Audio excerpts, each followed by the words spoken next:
terrible. Why is that mute? Get that out of there. There was this weird audio muty thing that was terrible. That's fun. Cool. So we're live, I think. We should be live-ish. Yeah, there we go. Working. Excellent. Woo-woo. Johnny Million will be a little bit echoey today because of an audio looping issue, but we'll make the best of it, chat room. And the show's about to start in a couple seconds. And it's going to be sweet today. Some cool stuff. There's some cool stuff to talk about. I'm very excited. Yay. And then, let's see. I need to... Thank you. Let's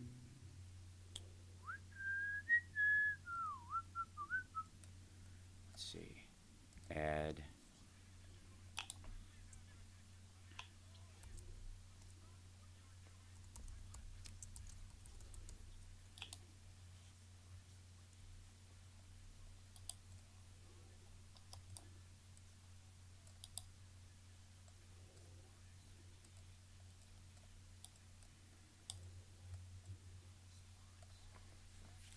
Well, welcome to the show, everybody. It's great to be here. Holy smokes, it seems like my microphone is very hot, but I feel okay about it. I do.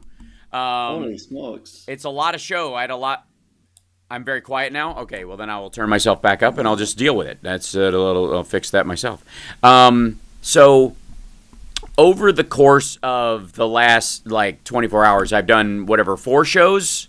My morning show yesterday, my afternoon show, and 2 stand-up shows last night. At Flappers, I got 1 more tonight at Flappers in Burbank. It's very exciting. It was a great show. I live streamed both of them on my channels, and a good time was had by all. It was a joy to be back in a situation where I was doing the jokes in person in front of a bunch of people who were hearing the jokes in person, and and Jay Leno opened the show last night, the first show, the early show. He's an older gentleman now, so he didn't stay for the late show, as you do. And how's Jay Leno's stand-up these days? It's great.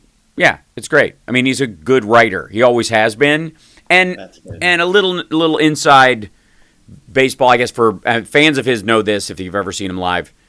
He's a lot sharper.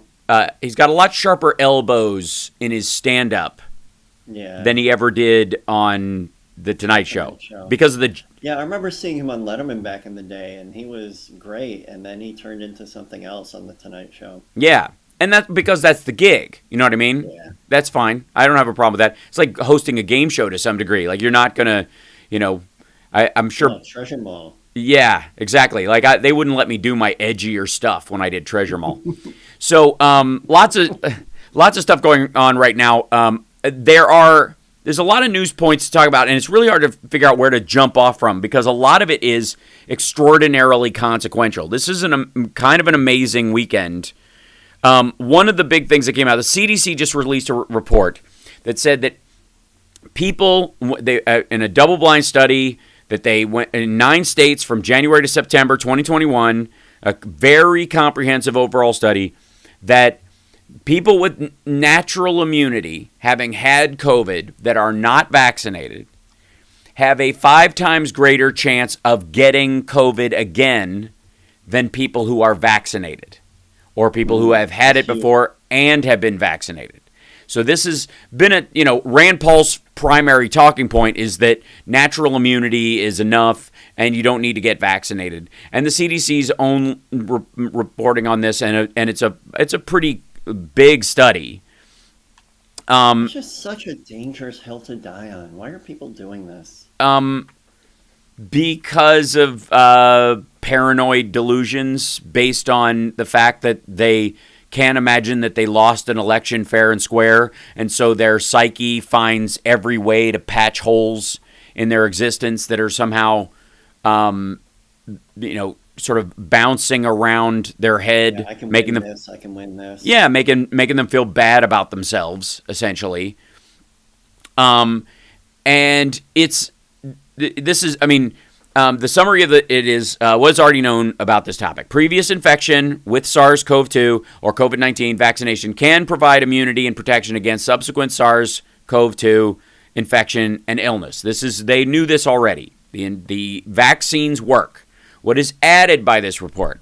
Among COVID-19-like illness hospitalizations among adults ages greater than or equal to 18 years whose previous infection or vaccination occurred 90 to 179 days earlier, the adjusted odds of laboratory-confirmed COVID-19 among unvaccinated folks, adults, with previous SARS-CoV-2 infection were 5.49-fold higher than the odds among fully vaccinated recipients of an mRNA vaccine, which is, by the way, the Moderna or Pfizer ones, not J&J. Right. Among fully vaccinated recipients of those who had no previous documented infection. So, obviously, the outlier in this would be, the assumption would be natural immunity plus getting vaccinated would lower your chances even further because vaccination itself makes you 5 times less likely than someone who's had COVID before to get it again, one of the variants. And again, both situations, both having it previously, according to the studies that have been coming out, and being vaccinated, both protect you against serious illness and death. The difference is, are you going to carry it to other people who are not vaccinated and who have not to care about? Yes, that is precisely the part that I find to be a hitch in their get along. I don't get what part of that they don't understand. And these folks, in Rand Paul's circle, in the right-wing circles, and in the in Trumpistan, are the ones who are most likely to not have had it and not been vaccinated until they've had it, and then when they have it, not getting vaccinated. So that's 5-fold factor. It affects them more than anyone else. These are the people who would benefit most from this knowledge. And this QAnon chasing the deep state idea that it's all a big plot, which, by the way, for the record, still boggles my mind. Because again, if your goal was to depopulate the earth with some kind of a scheme, you wouldn't just get the people that you could get a needle in their arm because it's too expensive and too difficult. You'd get a needle what do you want us to do? Yeah, you'd create a real disease and then inoculate the people you want to save. Right? You would give the antidote to your friends and release the poison in the public. You wouldn't release... That's how all the old comic books did it. You wouldn't only poison people who were on your team. Right? It just makes no sense. I'm glad these folks are terrible at worldwide depopulation schemes. They're killing people who just don't know better. Well, that's the issue. And that's why it's really difficult for a lot of people on our side of the aisle to even fathom because we've always cared about people we don't like. Exactly. Yeah. I don't have to like you to want you to be able to survive, and I don't need you to die because I disagree with your ideas. I don't need you canceled in general. I've never been a big fan of that anyways, and doesn't bother me because I can listen to anybody's ideas and my ideas are better, so I don't worry about it. But even beyond that, I certainly don't need you canceled from the earth. Being stupid or crazy or gullible should not be a capital offense. And unfortunately... Which is why you and I are friends. That's right. Absolutely. I would have killed... You can tolerate all of those things in me. That's right. I would have killed you a long time ago had that not been the case. Had I been a serial killer that only goes after the gullible, which quite frankly is lazy. I mean, others... How do you get the respect of the other serial killers at the bar if you're... They're probably not invited to the reunion. That's right.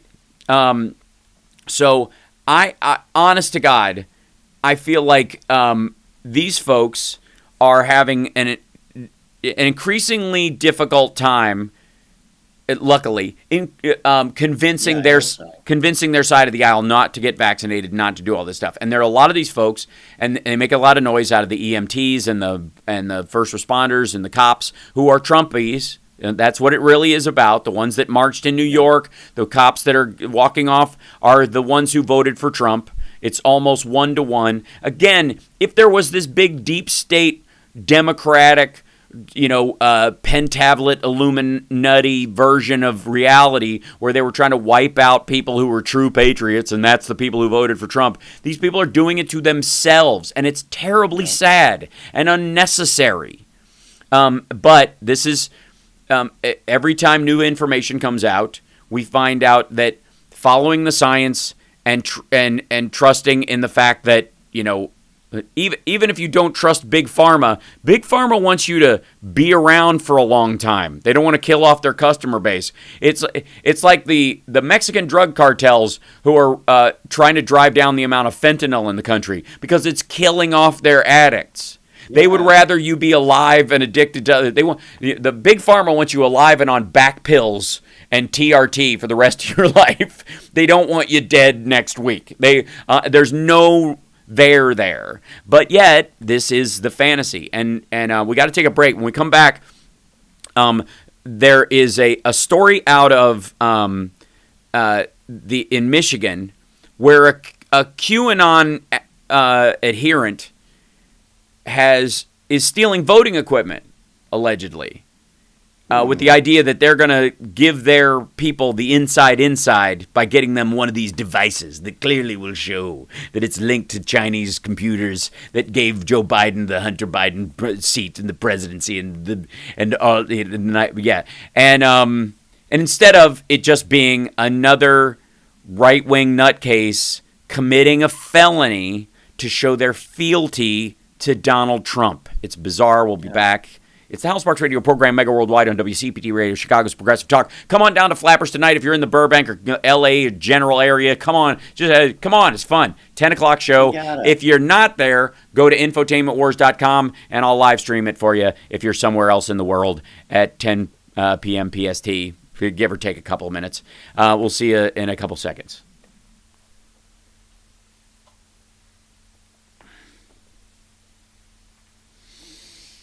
Oh, God. Oh, my goodness. Oh, my goodness. Yeah, so, this clerk in Michigan stole one of the iPads that has basically that the voting people use, like the people, the volunteers who work at the polls or in the voting, really? I don't know what the physical gathering was like in Michigan in certain places or where this one particularly was, but it's basically one of these devices that just has the voter rolls on it, which arguably may not even still have the voter rolls on it, to be Is that quite the one that my pillow guy was going crazy over? No, this is totally different. Okay. They also had this he was going crazy over all the swing states because they can't figure out how Donald Trump, who almost lost them last time, lost them this time. Thank you. Right. That's the reality of it. The boring reality of elections is really what's amazing about all of this stuff. Is that Trump barely won these 3 swing states, and then he lost them by a slightly larger margin this time around because they went back to where they were under Obama, essentially. Because Biden was more popular than Hillary because she'd taken a beating. And, in the news forever and ever. And people had just lived through 4 years of Trump. Yeah. Oh, yeah. He was a known entity by that time, and they were like, this dude's gross. All right. So, and I turn this audio up on Chicago's direction a little bit. And we should be coming back in just a second. Thank you. All right. This seems fine. All right.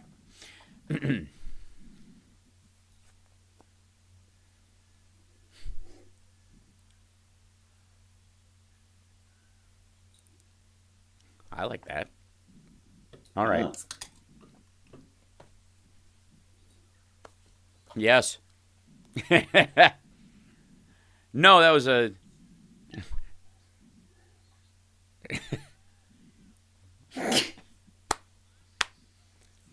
Hey, listen.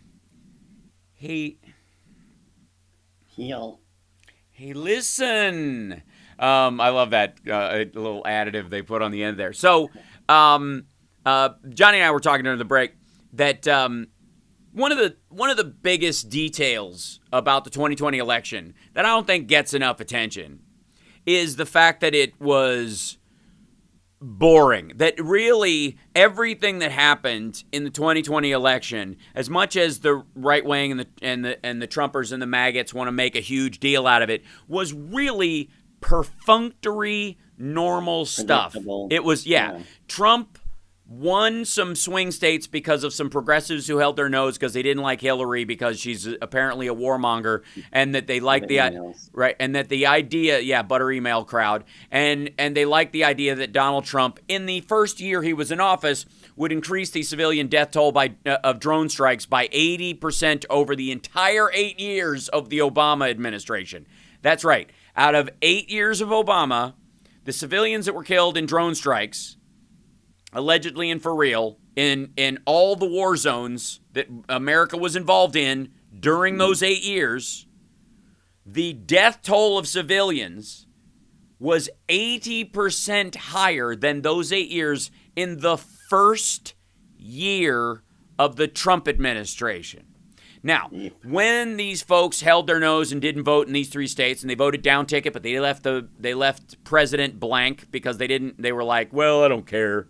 Let America burn, or whatever the feeling was. Those 17,000 or 24,000 or whatever it was in each of those states that made that difference, they thought of Donald Trump as sort of an unknown entity. Maybe businesses were going to run this thing. I don't care. How harmless. He's really kind of a Democrat, isn't he? Wasn't he pro-choice a long time ago? And yeah, he's a sexist pig with a history of 27 legit sexual assault allegations chasing him around. But he's better than this lady. So I'm not going to vote. And then the second time around, even though they would have rather had Bernie, or they would have rather had Elizabeth Warren or something like that, they knew who Donald Trump was. They knew what he did. They knew what he was going to do. They knew that the 4 years, the next 4 years would be way worse than the last 4 years because he would be, twice emboldened. He was already full of himself, and now he'd be full of himself with COVID noggin and the inability to create a cogent strategy to deal with any kind of real threat in the country. So, obviously, he lost. He lost because those people were like, I'm not doing that. I'm not making that mistake again. Bless their hearts. And a lot of other people who were Republicans went, I'm not making that mistake again either. And if there's any, ability to right my country, it's not going to be in the hands of Donald Trump because he's a fake billionaire. He's a lunatic. He's a failure. He's done nothing but F up his entire life. He's a fraud, and he's never, ever, ever done anything right. Even The Apprentice was based on the ridiculous notion, how hilarious is it that this guy is telling other people how to be good at business. Basically, The Apprentice and Celebrity Apprentice were punchlines. The whole show's a punchline. He's a loser, right? He's always been a loser, and the joke was that he's a loser. And then somebody went, why don't we put a loser in the White House and let him win and see if that works out? So everybody changed their mind. And that's what happened in the last election. Everybody changed their mind. Because some people drastically because of COVID, other people because they're like, is it always going to be infrastructure week? Some people because... he went and got this. He was supposed to pick all the best people, and he picked literally people he thinks are the worst in the world. Everybody he picked, he turned on, and he was like, these are the worst people for the job. You picked them. These are your pick. Jeff Sessions and Tillerson, and everybody sucked, and everybody was terrible, and he knew more than them even before he hired them. It was just a mess. It was ridiculous. It was absurd. And eventually, people wised up to that absurdity. And 2020 was a trouncing. And he lost to a guy who apparently hid in his basement, never had a rally, had 5 circles, and the press showed up, asked him some questions, who beat him, by the way, in all the debates, mopped the floor with him. And that's got to be embarrassing if you're telling everyone in the world that the guy who you're and nobody up against worships him like a deity. It's got to be really embarrassing. Oh yeah, absolutely, and that's right. You're beat by a guy who's essentially a management professional, a guy who's been in the House and the Senate, and eventually ended up in the White House because we decided as America to keep giving a promotion to the guy who's always worked here instead of hiring the president's son, which is the legacy hire of George W. Bush, or letting some other rich dude do a hostile takeover of the country, like some sort of 80s Michael Milken, cash grab, which was the Trump administration. Why don't we just let somebody buy America and run it like they run their company under their brand? Let's let America get folded under the Trump brand, like Facebook and Insta are going to be part of Meta, and or PepsiCo buys Taco Bell and tries to make it make sense. That was what it was. I mean, essentially, that's what we're looking at. That's what the Trump presidency was an example. I remember when that happened. Yeah, the Trump it was a long time ago. I barely remember the Trump administration. It was such a silly time. But that's effectively what it was. And we did, maybe we were wrong about this whole democracy thing. Maybe we should pass this down father to son. We tried that with George W. Bush. Abject failure. And then we went, well, maybe we should try this whole 80s corporate leveraged buyout version of governing. We'll let Trump effectively, take out a loan because he has no money to get get into the White House, and just put a big Trump logo in front of the White House and on the Capitol and run it under the Trump brand for a little while. And what happened? We started to lose money. And life started firing Americans to the tune of 600,000 employees were lost in a year. It was a terrible plan. And people woke up to it. So last year, in November, people were like, nah.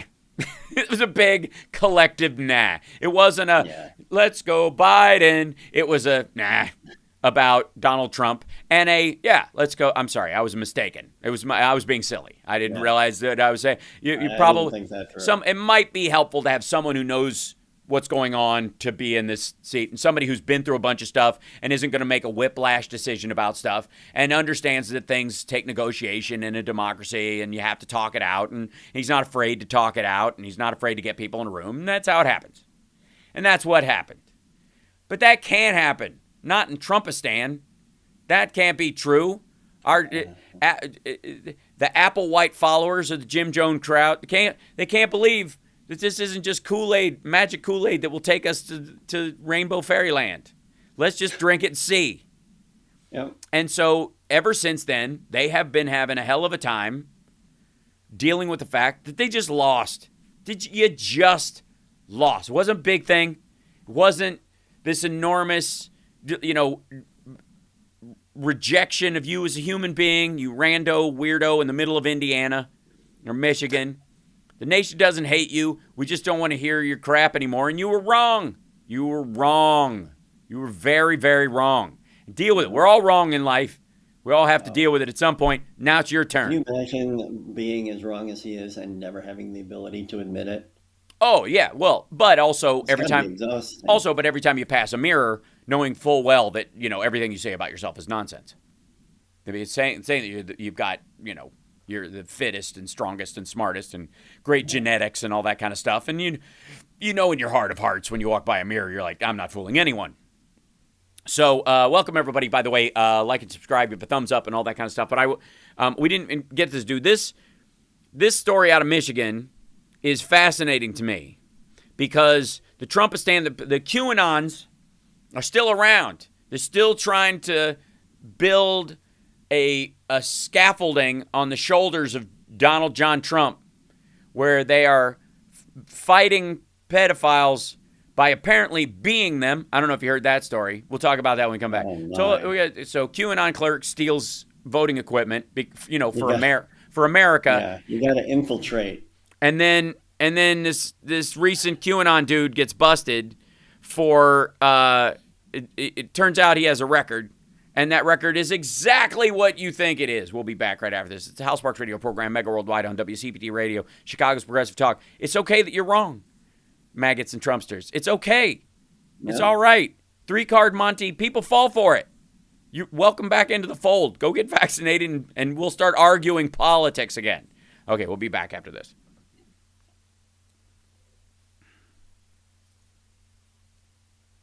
People fall for it. They did. I mean, the dude's a 3-card Monty guy on a train. I'm trying to I knew find where that card was. Yeah. Yeah. Let's see this.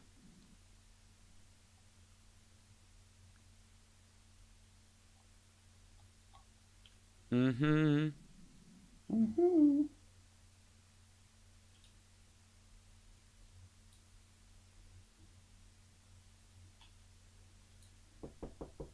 Yes?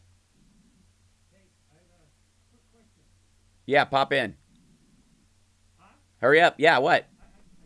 Oh, the door's locked. I will be done at 11:15. Okay. Yeah. Yes, it's always the same time. Bye. Who is that? Bumper. That guy. He needs to get in here. You know what he doesn't need to get in here to do? What? Clean. That look on your face. See this stuff right here? I came in here and did my show a couple times in here this week because I've been here working and doing some stuff. I had to take this whole thing apart, just like the dust and the boy dust everywhere. Ugh. You know what he doesn't do? Clean. Yeah, he didn't come in here to. I mean, first of all, can I plug a vacuum in there? Oh, I have buy mouse pad on my to-do list because look at this mouse pad he has. What is this? What is that? That's like illegal. I don't know what this is. That's not good. That's not a pattern on it. You're like, that's how that was. You know what I mean? Like sometimes you're like, all right, it's just for texture. No, I don't know what the heck's going on. I don't know what's going on there. It's freaking me out.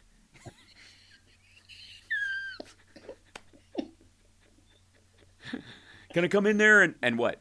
What? Stain things? T, you come wish. in there and slowly leak.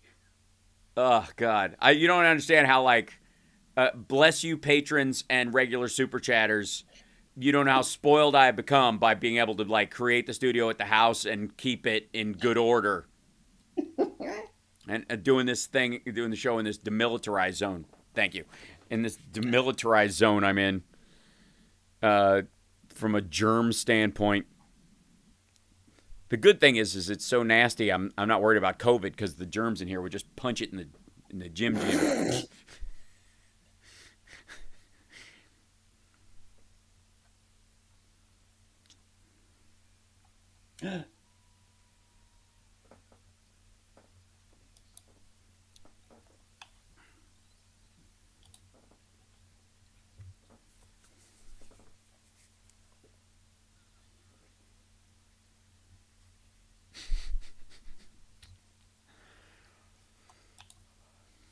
Welcome back to the show. So, two big pieces of news in the Q world because they're still around.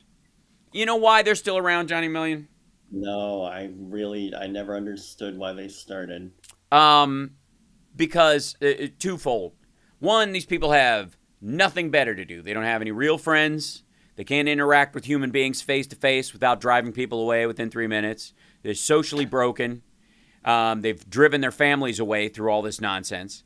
Sure. They have, this is the painful part, they have, some of them, a good deal of them, most of them, a good place in their heart that cares for, allegedly, children who are being victimized. This has always been the story, right? That's the big, yeah. That's the big joint forces. That's right. We got to stop this big cabal of pedophiles, that whole story, right?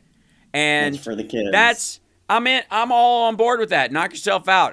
You're a big fan of the Chris Hansen shows back in the day, right? The Catch a Predator show. Oh my God. Fantastic. Yeah, I mean, the only downside of that show was that you were basically going, when is he just going to start curb stomping these people? How many wine coolers? Why are you here? That's right. I'm here to make sure that they don't meet with people like me again. Exactly. What? I'm like, I always wanted him to pull like a lever and a giant Monty Python 16-ton weight would just come down on them. You know what I mean? At a certain point, you're like, if there was any justice in the world, there would be just a trap door under that little stool where they set down their wine coolers and then quack, it opens up and they end up, with just alligators below, So, I have a harsh sense of justice internally. I understand we need due process. That's important.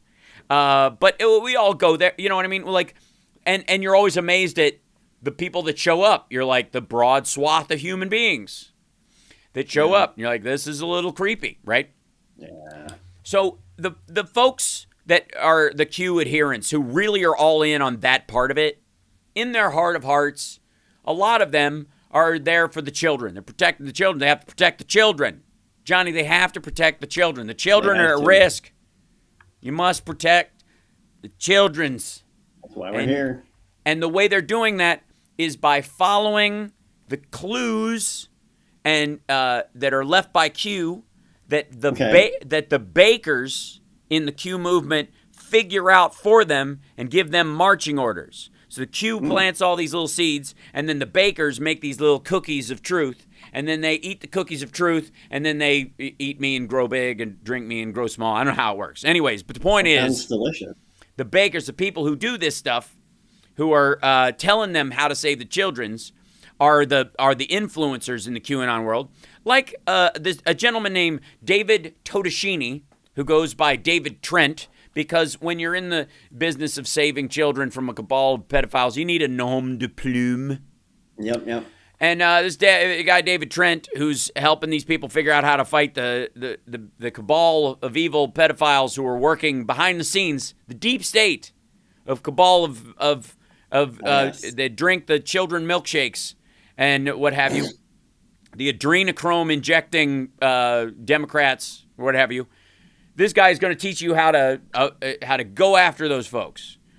Well, actually, it turns out that he, like many of the other people, like the couple of people who were Trump campaign people, who were also QAnon influenced, who also had got online and tried to talk a 12-year-old into coming over their house. And luckily, that 12-year-old was a 47-year-old police officer who's just great at pretending to be a 12-year-old girl online. This fella, Totoshini, who goes by David Trent, not because he's trying to hide anything, but because freedom and the cabal will come after him. Freedom! Turns out in 1999, he was found guilty of coercing an 8-year-old boy into sexual acts 3 years earlier. Spent 5 years in prison. Went to jail for sexually assaulting a child. And for only 5 years? Yeah, he went to 5. Yeah, that part boggles my mind. I'm sorry. It's just shy of murder. Yeah, you have permanently affected that child's life. You have stolen a part of their ability to live a life. As bad as if you had severed a limb. It's just going to be a walking trauma reaction for the rest of their life. Right, exactly. And now they get to be 13 when you get out of jail. What is that about? Don't get me started. I don't know why that is. It's amazing. That it just boggles the mind. So this guy, his alias was first uncovered by an investigation by an extremist tracking website and a project of People for the American Way, Right Wing Watch. They managed to track down that this dude had a record. And this is why he was doing it. Now, at the same time, there is a dude who's also another QAnon fan. He worked as a clerk in the Michigan elections, and he stole. Let's see. Let's start back at the top of this thing. A key piece of voting equipment has gone missing while under the supervision of a pro-QAnon clerk, prompting a Michigan State Police investigation. A key piece of voting equipment, which was the equipment's disappearance came after a week of controversy for Stephanie Scott, a clerk in rural Adams Township, who has clashed with Michigan Secretary of State over Scott's bogus election fraud claims. It also marks the second time a piece of election equipment under the control of QAnon tied to election officials has been compromised. Ahead of the special election on Tuesday, Scott refused to allow maintenance to be carried out on voting equipment. Instead, Scott told Michigan news site Bridge, Michigan, that she wanted to preserve data on the machines from previous elections, an apparent reference to the false idea that voting machines have been used to steal elections. Now, these things are calculators. They don't, if you were going to do some major hacking in the world of this thing and shift stuff around, you wouldn't do it in these devices. You couldn't do it in these devices because you'd need a printer printing the fake ballots in a warehouse separate, far away, and to be brought in China. Yeah, with panda poop in the fibers. You would need. You couldn't just change it digitally because there would not be a physical. So anybody did a recount, they go, oh, there's 40,000 votes on this machine, and there's no votes in the box that corresponds to that file. Doesn't exist. And they did recounts. And those paper votes exist, and they're aligned with a voter. And those voters, if they signed up for notification, got a notification that their vote was counted. So if you go door to door, the people who will answer the door and want to tell you, and they go, "Did you vote? Yeah. Did you get a notification on your phone that your vote was counted? Yes, I did." And then, did the person that you voted for win? Yep. The people who come to the door are like, "No, they did not. Did you get a notification that your vote was counted? I did not." I don't even know that I went down there. I voted by mail, and then I went down there to a voting booth, and I was like, I need to vote. And they're like, you already voted. I'm like, no, I didn't. I just mailed it in. That counts as voting. Would you like a provisional ballot, or would you like to file charges with the Secretary of State that your vote was defrauded because someone else voted on your behalf through the mail? Nah. Sunglasses and a hat. Yes, I will just walk out laughing to myself. That is the allegation that Donald Trump made. That a lot of people went down to vote and somebody had already voted in their stead, and they laughed and left. They were just upset, and they didn't file any charges. Now, would you, Johnny? I know you. If you would have voted. You went down to vote on election day, and you were like, "Where's my ballot?" Yeah, and they're like, "No, you already voted. Your ballot's already been counted. You're a valid voter who already voted." I shoved all those words into one word. And you'd go, well, no, I absolutely did not. Well, is this your signature? Yes, it is. Is this your ballot? Yes, it is. Is that who you voted for? Yes, it is. I would like to vote again, though, please. Because I think my vote is going to be erased by a Chinese hacker. Well, we have your paper ballot. Your vote was counted. It's actually in there. It's already counted. That's right. But you don't understand. The person I voted for lost. Well, yeah, that happens in an election. Not to me, it doesn't. No, not to me. Mm-mm. Yeah, no, I would raise hell. Yeah. So I would call my local pillow entrepreneur. That's right. Yeah, you would go home, tear open your pillow, look at that premium patented fill, look for the tag on it, and go, oh, rats, I tore it off. And like that. Now I'm in big trouble. Because I'm a scofflaw. And then you have to go rifling through. I think it just fell under the bed. You didn't throw it in the trash. You just threw it on the floor. Yeah. And you look at it. You get the number. And you call Mike Lindell on the phone, and he give him an affidavit, and that affidavit is legally binding. That will guarantee that this is the truth, the whole truth, and nothing but the truth. What are you? And then I found out that I spent this entire time on the phone with Jesse Ventura on speed. Yeah, right. That's the fantastic.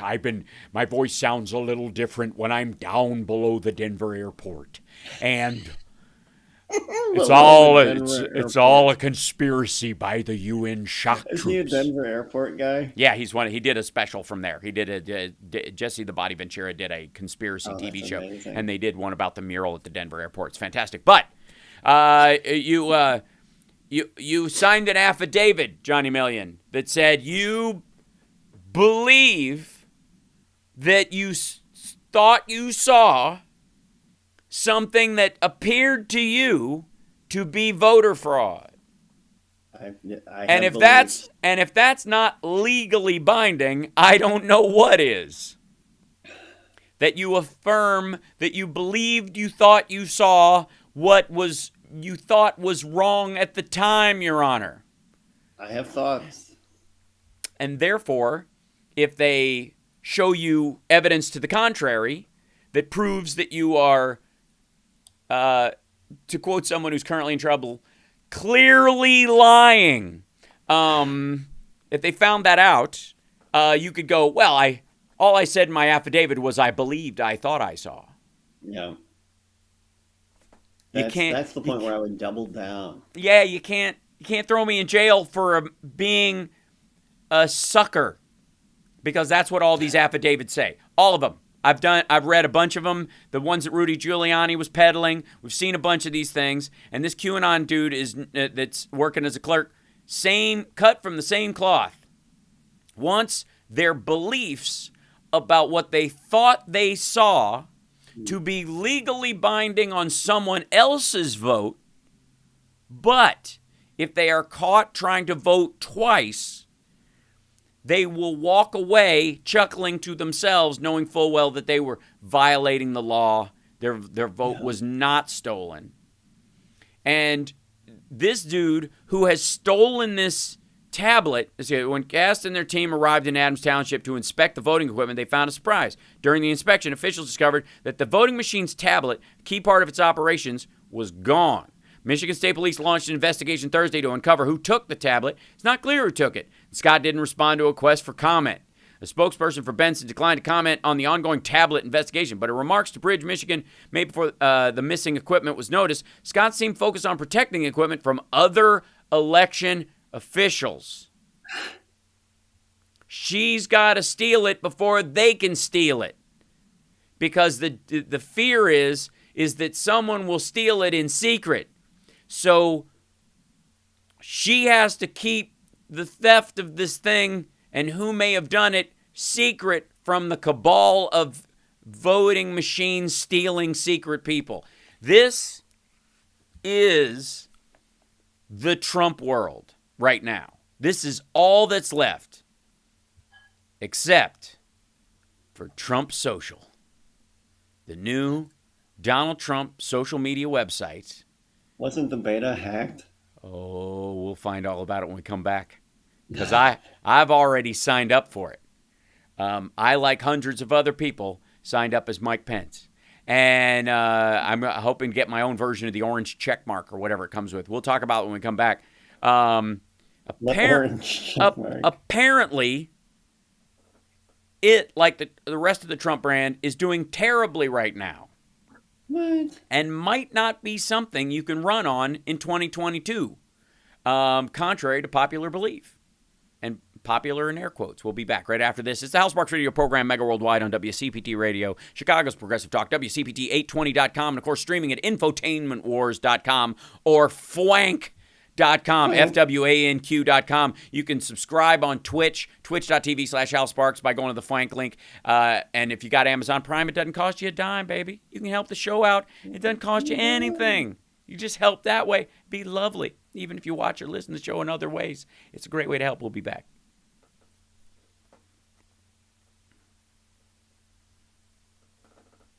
The idea that he didn't call this truther is absurd. It's madness. Cosmic Rose, you're very welcome. I streamed both the shows last night. Those of you that I was, every time I've tried to stream at Flappers, there's always something. And last night, luckily, the tech they had in, who just happened to be running the board, was also the guy who had run their Zoom shows and stuff. And he had his buddy with him. And so they knew how all of it was set up. They knew, like, how to make it work. And I wasn't the only person there that knew how to make it work. And it was very helpful, because the digital side of it I can control, but their software and stuff that they use for the cameras themselves, I can't just start pulling cables like I do when I'm doing my show. Right. I can't do that to them. And so they were there, and they're like, yeah, we got it hooked up. We fixed a couple of things. And he was like, yeah, there were some drivers that were down from last time, and I went in and fixed everything. And I was like, oh, my God, thank you. And so it all worked. Wow. So I was able to live stream both those shows last night. It was a great time. It was really fun. And I will be doing the same tonight. Thank you, Cindy. And you can't beat the price. They were both free. Thank you, patrons. Yay, flappers. And I will. Last night I was just improvising, as you do. Thank you. I rotated a couple beats in that I'm working on that I want to try and blow out into a bigger thing. I'll put those shows up against anybody. Wow, wow, wow.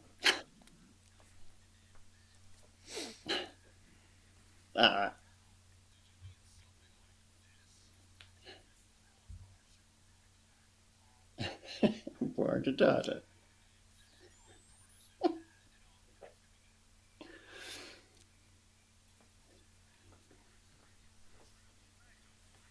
That's right. It is going to be good. Johnny Million, I believe that diversity is our strength. I truly believe that. Children are our future. Well, no, because they'll be adults. If they if children stayed children and they were our future, we'd live in some sort of dystopian Clint Howard in Star Trek kind of world, and I think that's a mistake. Basically, Donald Trump is what happens when the children are your future. When somebody's a stunted 13-year-old boy forever. Yeah, that's true. I believe adults are our future. Teach the children. They're laughing at fart jokes are not a stunted 13-year-old. No. So I believe technologically you gotta open up to the people's platforms that they choose. A lot of people were telling me early on. And because you want to blow the numbers up so they're impressive to somebody, that you don't spread your followers and your viewers and stuff across multiple platforms. You corral them all. You send them all to infotainmentwars.com and you make them go to YouTube, even if they prefer Facebook or Twitter or Twitch or what have you. You make them all go to one place so you can take that one impressive number from that pile of folks, and you can go to people and turn it into other things. You can find sponsors and stuff like that. I disagree. I believe, and maybe this is the touring comedian in me, I believe in going where the audience is. If I don't have to corral you into a place, why should I? Right? So it costs me money. It does cost me money, but I stream to 4 different sites because some people just like those sites. They just like Twitch. It's a lot of fun. You get to use weird emojis and bits, and it's all gamery and silly. And if you want to, after my show's over, I can either raid somebody else's show, send the entire audience there with a click of a button, or you can go chase down some weird ASMR chick who's nibbling ears for 6 hours a day and throw Bitcoin at her to say your name into an ear-shaped microphone because you're a creep. You're fine. You're fine. You can totally do that. Because you have okay, you're a creep, yeah. There's no 2 ways. I'm not here to yuck. I was going to try to couch it in something. You cannot. You cannot. If you're listening to 6 hours of some woman ear nibbling as she cleavage leans into a webcam, I'm sorry. Just learn to whittle. So anyways, you got to get a hobby. So it's somebody, Mrs. O'Wiggins in the chat room, or Mrs. O'Wiggins, you get to in here right now. She says ASMR rocks. That's what we're talking about right now. Anyways, point being, that's your thing. That's your thing. I'm good with that, right? I'm not going to try and corral everybody. I even stream on Facebook with all of its challenges because there's a certain members of the audience that's where they hang out. So I will wander into that dark Stephen King forest of a social media platform, that alley behind Craigslist that apparently is filled with senior citizens and European trolls. I'll do it for the people who like to hang out there. So I may have to, at some point, stream on a new social media platform. Now, as soon as one comes out, I jump right in there. I get my own name. I'm not gonna let somebody squat on my name.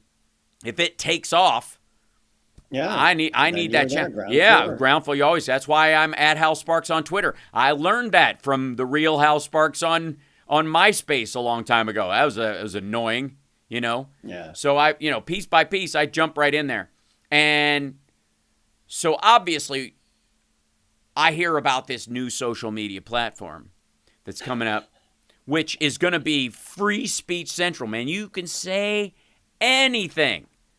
You and everybody who believes in free speech will be on this thing. And of course, I mean the kind of people who post ISIS beheading videos and who sell children using video online. They're going to be welcome on this site. Everybody, it's all free speech. No limitations on this new place called Truth Social. Truth Social. And I don't know why they didn't call it Truther. I think it's a mistake. You got Getter, you got Parler. Why not Truther? Definitely missed opportunity. Birther would be narrowcasting, obviously, but same crowd. So Donald Trump has started this thing called Truth Social, if you don't know. And it's in beta right now, which has already been hacked because they used Flash on the main website. And it allowed everybody to... Flash. Yeah, Flash. Right, Like Homestar Runner. That's right, yes. Yeah, like a GIF-based video game, or cartoon you might have watched, a couple years ago. And easily the most broomable, hackable part of the internet. Like everybody couldn't stampede away from Flash fast enough, apparently. But apparently that got hacked.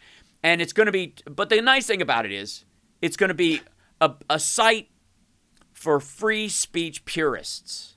Oh, good. You know what I mean? Like no limits at all on your expression.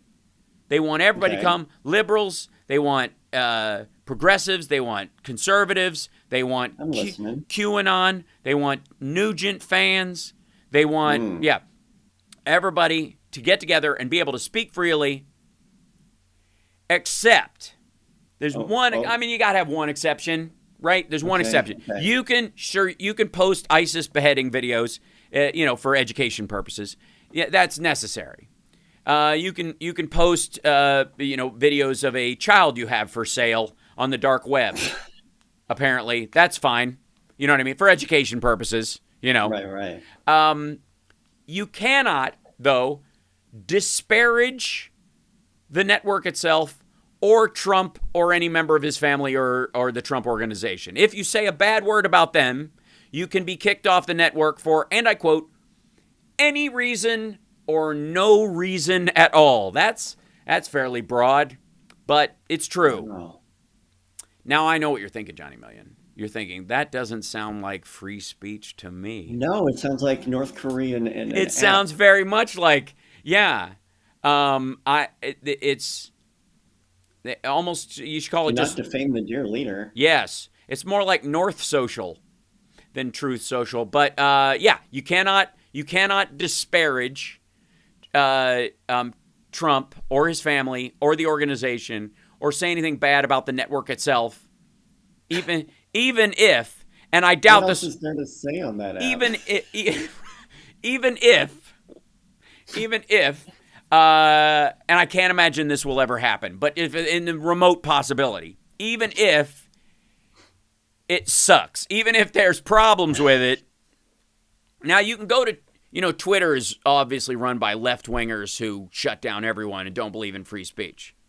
Yeah, even though part of the cancel culture. You can type out without censoring yourself, Twitter effing sucks on Twitter anytime you want.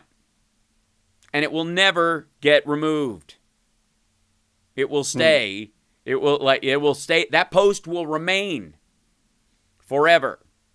Facebook, you can go on and go, Mark Zuckerberg I believe he's an android, and this place sucks, and they'll probably take this down, and if they leave it up, it's because they're afraid of me. You can put that whole thing. Because they're afraid and it will stay up. You can write God knows what in a YouTube comment zone, and welcome trolls as always. Twitch, you can say some gnarly stuff, and it will stay up. You can say Twitch stinks. I don't like Twitch. It's awful. I'm here every day, but it's awful. YouTube is the worst thing that posts videos that everybody can see of all the sites that don't do what it does. So you could write YouTube is the Rumble of BitChutes, and it'll stay up. But if you say Truth Social sucks and it's Donald Trump's fault, You will get blocked, kicked off the site, and your words will be censored at the whims of whoever sees it. You know why? Freedom. Why? Freedom. Freedom. Freedom. We got to take a break. We'll be back right after this. Now, there's some great news on the economic front. Amazing news. Huge, gigantic news that is fascinating to me and should be all over the place, but nobody's going to notice it. I don't know why, but it's amazing. We'll be back right after this. Word from our sponsors in the news after this. The House Parks radio program, Megaworldwide. Okay, I gotta go, man. I went over the break and everything. So, yeah. Amazing Grace. We do have a happy ending, which is kind of gross and miraculous, as they should be. Color me compelled. Mm-hmm.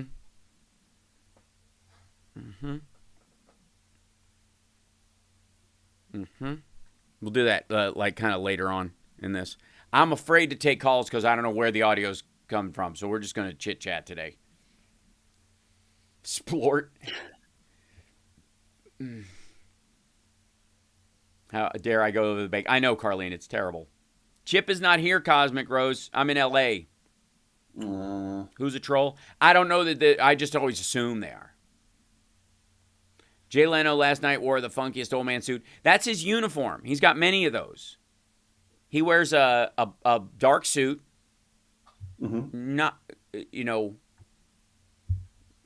somewhere between deep navy and black. You know what I mean? A bluish hued, very dark suit. What makes it old manny? And I don't know. And a black T-shirt with a super thin collar. Very expensive T-shirt. And a belt. And dress shoes. Sort of the futurist Star Trek version of an 80s comic wearing a suit jacket and a T-shirt underneath. A silly T-shirt. I like it. Right? And it's fine. It's functional. Because unless you're going to mess, here's the thing. Unless you're going to mess with your tie like Rodney Dangerfield does, you wear a tie on stage, it will eventually be a problem. Yeah. You will turn it into a prop, and it will start to own your act. Yeah. And if you wear a button down, it will not be as flexible as you might need to be when you're moving, and it will chafe at certain times, and it'll be annoying. No matter how comfortable that button-down shirt is, trust me, I've tried, it's a pain in the butt. People who perform in suits know this, so they end up just standing still most of the time. None of them are big physical comedians. There's a rare exception, and that is, of course, Katt Williams. Katt Williams will wear enormously elaborate outfits and run like a maniac. But he's exhausted at the end of the show, sweating like a maniac. It's incredible. How much? I remember the first time I saw that guy live on TV, he blew my mind. I just thought, oh my, they have captured a crazy person, and he is amazing. I love Katt. I love Katt stuff. And he was afraid. He was unafraid to call out Trump, early on and stuff. And what's he got to lose? Yeah, he's got. I mean, overall, pretty good politics across the board. So nobody's perfect, but I love that dude. I think because he looks like Prince and Red Fox had a kid. And, I'm like, and then he just runs out on stage, the energy, because he's so little. No, man, this is not, these coming down here. This is not going to happen. No, baby, I don't no. remember the setup. I just remember the punchline of him jumping in the air with his legs split, landing on the stage going, "Is this the pussy you wanted?" Yes, right. The whole thing is where he tackles the stool in one of those. He has this really light wooden stool, his white stool. And he's just using it to kind of, I think he was talking about police brutality or whatever, and how cops go from 0 to tackle you in 2 seconds, and he would just obliterate this stool just on it like that, and he would slide into it and knock it out from under. It was that's awesome. So the physical nature of it was just, oh God, it's beautiful. Does a stool break or does it hold together? It holds together. Yeah, it's amazing. Yeah. Yes, boots, jeans, and t-shirt. Hal is right. Well, thank you for enjoying the barstool scene. I literally there were 2 stools on stage, and one of them is kind of the wooden stool, with the 4 legs. Mm-hmm. The other one was like a spinning, nice stool, cushioned. Yeah. So I put my beverage on that one, and then used the wooden stool as a costume for Halloween. Last minute costume, and just improv with it. It was fun. Last night we were just talking about the show last night. Flappers was a great time. Such a lovely, joyful experience to be out doing comedy in front of people. Because you guys know, I believe that doing comedy is the Lord's work. That comedy Absolutely. is necessary. It's healing. And some Yep. they say laughter is the best medicine. And some medicine tastes bad. Some of it stinks. Some of it stings, but it heals, and that's okay. That's why all comedy is okay with me as long as it stays comedy. As long as you're getting. Do you remember the end of Arthur, with the original Arthur? Yeah. When she's like, he's been all beat up, and she's like touching up Yes. with the alcohol, and she's like, you really have to stop doing this. He's like, I promise, if you promise to never ever put that stuff on my face again. Yes. I was like, in Dead Men Don't Wear Plaid, when Steve Martin crawled home apparently after he'd been given a Mickey by this woman, and he's like, he's like, where am I? And she's like, you're in your office. And he's like, how did I get here? And she goes, I think you crawled. And they cut to his knees, and they're all scarred up and bloody. It's in black and white, so it looks even worse. His pants are torn open, his knees are exposed, and she starts walking over towards him with some alcohol, rubbing alcohol in a rag, and she's like, let me take care of it. He's like, no, I'm fine. He's like, no, this is just a little bit. He's like, I'm fine. No, it's okay. And she's like, no, let me do the leg. And then he takes his gun and he goes, get back! And and then he grabs the bottle from her and pours it out like it's poison, throws it away. It's so good. And it's all how we as children all felt when our parents put Yep. like rubbing alcohol or hydrogen peroxide on your lungs, like until you learn to like it.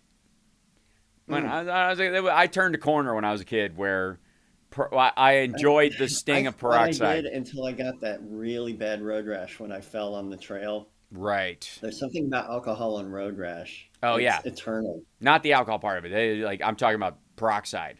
Just the watching it bubble and the kind of. Oh, that's always fun. Yeah, it's a good time. So we were talking about last night. Like it's just kind of the generalized aspect of the show where it just felt good to be out and together, amongst people. And I'm sure that that's true of everybody to some degree. Well, no, I take that back. Not everybody. Some people are afraid to go out still, even though they're going out. They're like really tepid, Everybody's walking around like Carrie the day after, I might have overdone it last night, a touch. No. Then you go back to the grocery store and you're pushing around, still in your prom dress. And everybody's like, oh, hi, look who's here. You feel that awkwardness, that social awkwardness. And so you're going out and you're amongst people again, and, COVID's still, in your mind. Do I need a booster yet? All those kind of things. And you're keeping up on that, and you're doing your best. But life is going on. Life is starting to restart again. And right now, Biden is meeting with the G20. He just met with the Pope. They had a private conversation, Catholic to Pope. And everybody was mad that they didn't film it or whatever. They did their little glad handing part of it, and then he met with him in private. I'm like, you do realize it's the Pope. He's meeting the Pope. He's going to... Now, I wonder if they did confession. That's what I, where it's like, bless me, Father, for I have sinned. It's been 45 minutes since my last confession. It's the Vatican. I've been going door to door. How do you pass up on this? So many confession booths at the Vatican. How do you not hit them all? It's like the Disneyland of Catholicism. And so He's sitting there going, I stared lustfully at an ice cream cone on my way in. I had impure thoughts about an ice cream cart on the way in. I heard an ice cream truck, and I was filled with impure thoughts. Whatever. So then the G20 leaders are meeting, and something amazing is happening beyond the fact that America's economic recovery is like the rest of the world, having to deal with supply chain issues, having to deal with the fact that we rely too heavily on Chinese production of a lot of things for a long time, and it came back to bite us. That diversity of the supply chain turned out to not be actual diversity. It turned out to be a chain with 3 weak links in it in a row. Yeah. And now the chain is broken, and people are trying to use twine to tie the barge rope, but it's not holding, right? So they're trying to fix that. And all the economies of the world, and this is something we'll not hear on Fox News, are in the same boat. The same boat that is waiting to come into the harbor in Los Angeles, that is out there full of lawn furniture and plastic toys and Christmas trees, apparently, which I don't get. But it's waiting out there in the water to come in, and they're all talking about it. They all realize it's something they have to solve. And they are. They're going about it as fast as they can. And we know that there's actually a huge chip factory, as we know that chips are going to be computer chips, not Lay's potato chips, which are making me crave salt right now. That there's going to be a big factory, a chip factory opening up in Arizona, that this Taiwanese chip giant is going to open, the biggest chip manufacturer in the world, Taiwanese company. I know you think everything's made in China. No, it's assembled in China from parts made all over the place. And a lot of the chips come from Taiwan. And Taiwan, because they're dealing with China and getting materials from there and factories that they work with to get them other components, slowed down their stuff too. So they decided to move to a country that's trustworthy. So they're building a factory here. And it's going to be built. It's going to take a little time, but we're going to have, we're going to start shortening that supply chain. Yes, it's incredible. Could have happened at any time over the last 4 years. Why didn't it, though? It's almost as if someone was trying to make an agricultural trade deal to appease red state farmers and the illusion that that's how you do it, and bypassed every other thing that affects those farmers' lives, including the ability to buy a car or a new piece of technology or a new laptop or any of those things that help you coordinate your sale of your goods from your farm to market. Go figure. Anyways. You know what I keep thinking about? Are there Boy, Russian do I. cars? Are there Russian cars? Yeah, Is there a Russian car brand? Yes. Yeah. You wouldn't want one, obviously. In Russia, car drives you. Right. I don't like the sound of that. No, not at all. And if you want to know the state of current Russian auto technology, there are plenty of rabbit holes you can go down of Russian dash cams.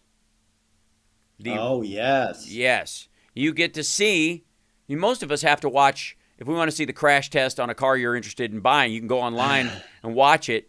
And they'll be in a controlled environment. They will speed this car towards a wall or a corner with crash test dummies in it. In Russia, you just get to go to the and you just scroll through YouTube, Russian YouTube, and look for the car you're thinking about buying, and there'll be dozens upon dozens of people being hit by trains in that car. Themselves in front of your car for insurance money. That's right, or a truck trying to make a turn it can't possibly make at a speed it should never go in the first place.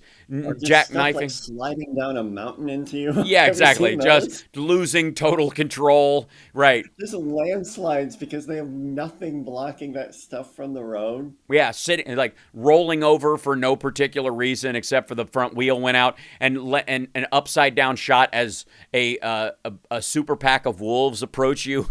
In rural Russia, that kind of thing. Just you see their eyes glowing in the night before the camera disappears. So yeah, there's plenty of footage of that. Hey, but at least Putin's a leader, right, Trump? Anyways, yeah, he is. This is real news. Biden and other G20 leaders. This is in the Washington Post and in other places where stories belong that people aren't really paying attention. formally endorsed groundbreaking global corporate minimum tax. The new global minimum tax of 15% aims to reverse the decades-long decline in tax rates on corporations across the world. You know, the idea that they can run to Ireland and escape, even though they're totally American companies, even though their headquarters are in Cupertino. I don't know who I'm talking about, but you can figure it out. But they're technically an Irish company because Ireland doesn't have a minimum corporate tax rate. So they're able to skate around it, depending on what the absolute bare minimum of the fees they might pay. And if they don't actually conduct any business, they never pay any fees. So you just exist on paper in a country with no minimum tax. And then also along, this is in Rome. My Aunt Sophie used to say, "Go to Rome." I'm going to go to Rome. So Biden and the other national leaders gathered for the Group of 20 summit, they formally endorsed a new global minimum tax on Saturday, capping months of negotiations over the groundbreaking tax accord. The new global minimum tax of 15% aims to reverse the decades-long decline in tax rates on corporations across the world, a trend experts say has deprived governments of revenue to fund social spending programs. And also, by the way, never mind social spending programs, to fund all the legal protections those corporations enjoy. Let's just say you don't think the corporations should be taxed so that they can, so we can fund, universal pre-K or healthcare or any of those things. Let's just say you're a total libertarian about this thing, all right? Understand that American taxpayers pay for the FBI, the IRS, the federal government on multiple levels to go after intellectual property violations worldwide, to seize technology that's been stolen and sold on the black market, all that stuff, working with Interpol, working with the FBI. Our tax dollars pay to protect the very corporate technology that is proprietary that makes these companies exist in the first place. The American taxpayer has gone all over the world trying to make sure that KFC's secret recipe stays a secret. And if a giant corporation doesn't pay any taxes, then we are doing that for them for nothing in return. They are using the police we are paying for to protect their bottom line and then not paying into that system in that regard. So there's lots of things that the FAA worldwide, the whole world's airplane system is predicated on the standards that the American Aviation Association creates, that our agencies, the standards, that's the baseline. That's what everybody operates to meet, is the FAA standards in the United States. And our tax dollars pay for that, maintain that, codify it, make it function, grow it, make it improve all the time. And those improvements trickle down the rest of the world and keep planes from bashing into each other or falling out of the sky, saving millions of lives all the time. You just forget. Look at one of those maps of planes all over the world flying when you're like, oh my God, look at all the planes that are in there all the time. Look at those and understand that without the American taxpayer, a bunch of those things would be running into each other all the time. All the time. It's terrible in other countries. And if we didn't have that baseline standard, it would not exist. You're welcome, world. And the American taxpayer pays for that. And corporations who don't pay any tax, they use that more than anyone. Yeah. And they're like, well, we pay for the tickets and we pay for the taxes on those tickets. Well, so do the rest of us. We don't get exempt because our tax dollars are used for the FAA. We also pay that. Everybody pays that, dum-dum. So this fifth... I love it when you say dumb. I know, it aggravates me. We got to take a break. When we come back, you have to understand, this is largely to do with Janet Yellen. Janet Yellen is the one who's coordinating all of this. This 15% minimum tax rate amongst all the Western countries of note is extraordinary. This is a huge thing. This will protect American businesses from the giant sucking sound of multinationals leaving, because they won't gain that much when they go someplace else, and they'll lose some of the protections that they get if they do move. And the extraordinary protections that American companies get because they're American companies that they also get to keep when they move to someplace else where they're not paying any taxes is absurd. Yeah. And now they can't do that anymore once this goes. I love it. Anyways, we'll be back right after this.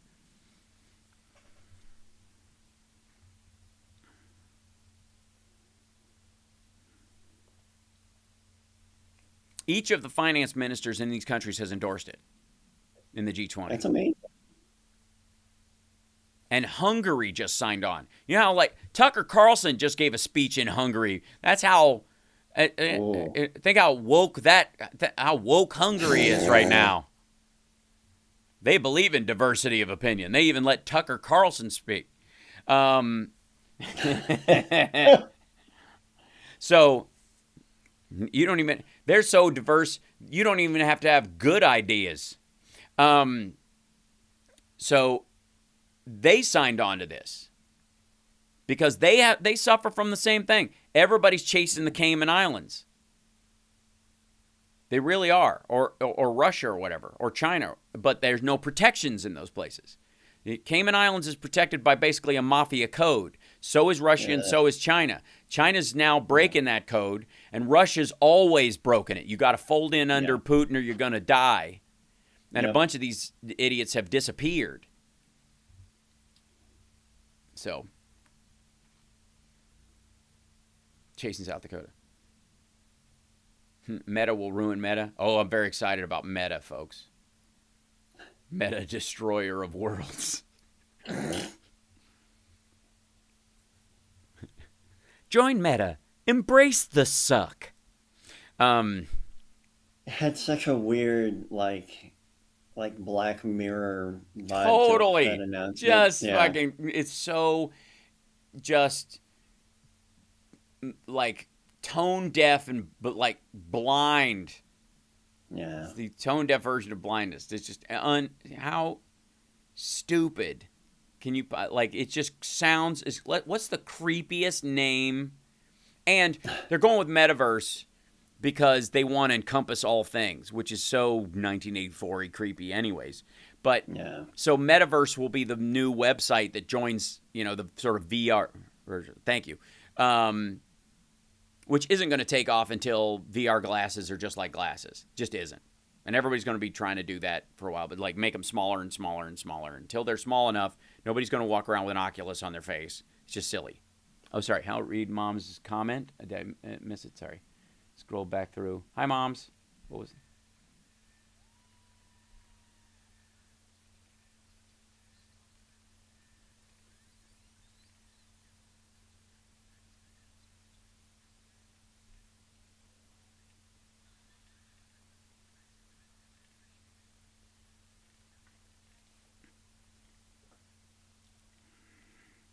I've been told to look for a comment in the chat, and I'm scrolling back to find it, and I can't. So I will try in a little bit.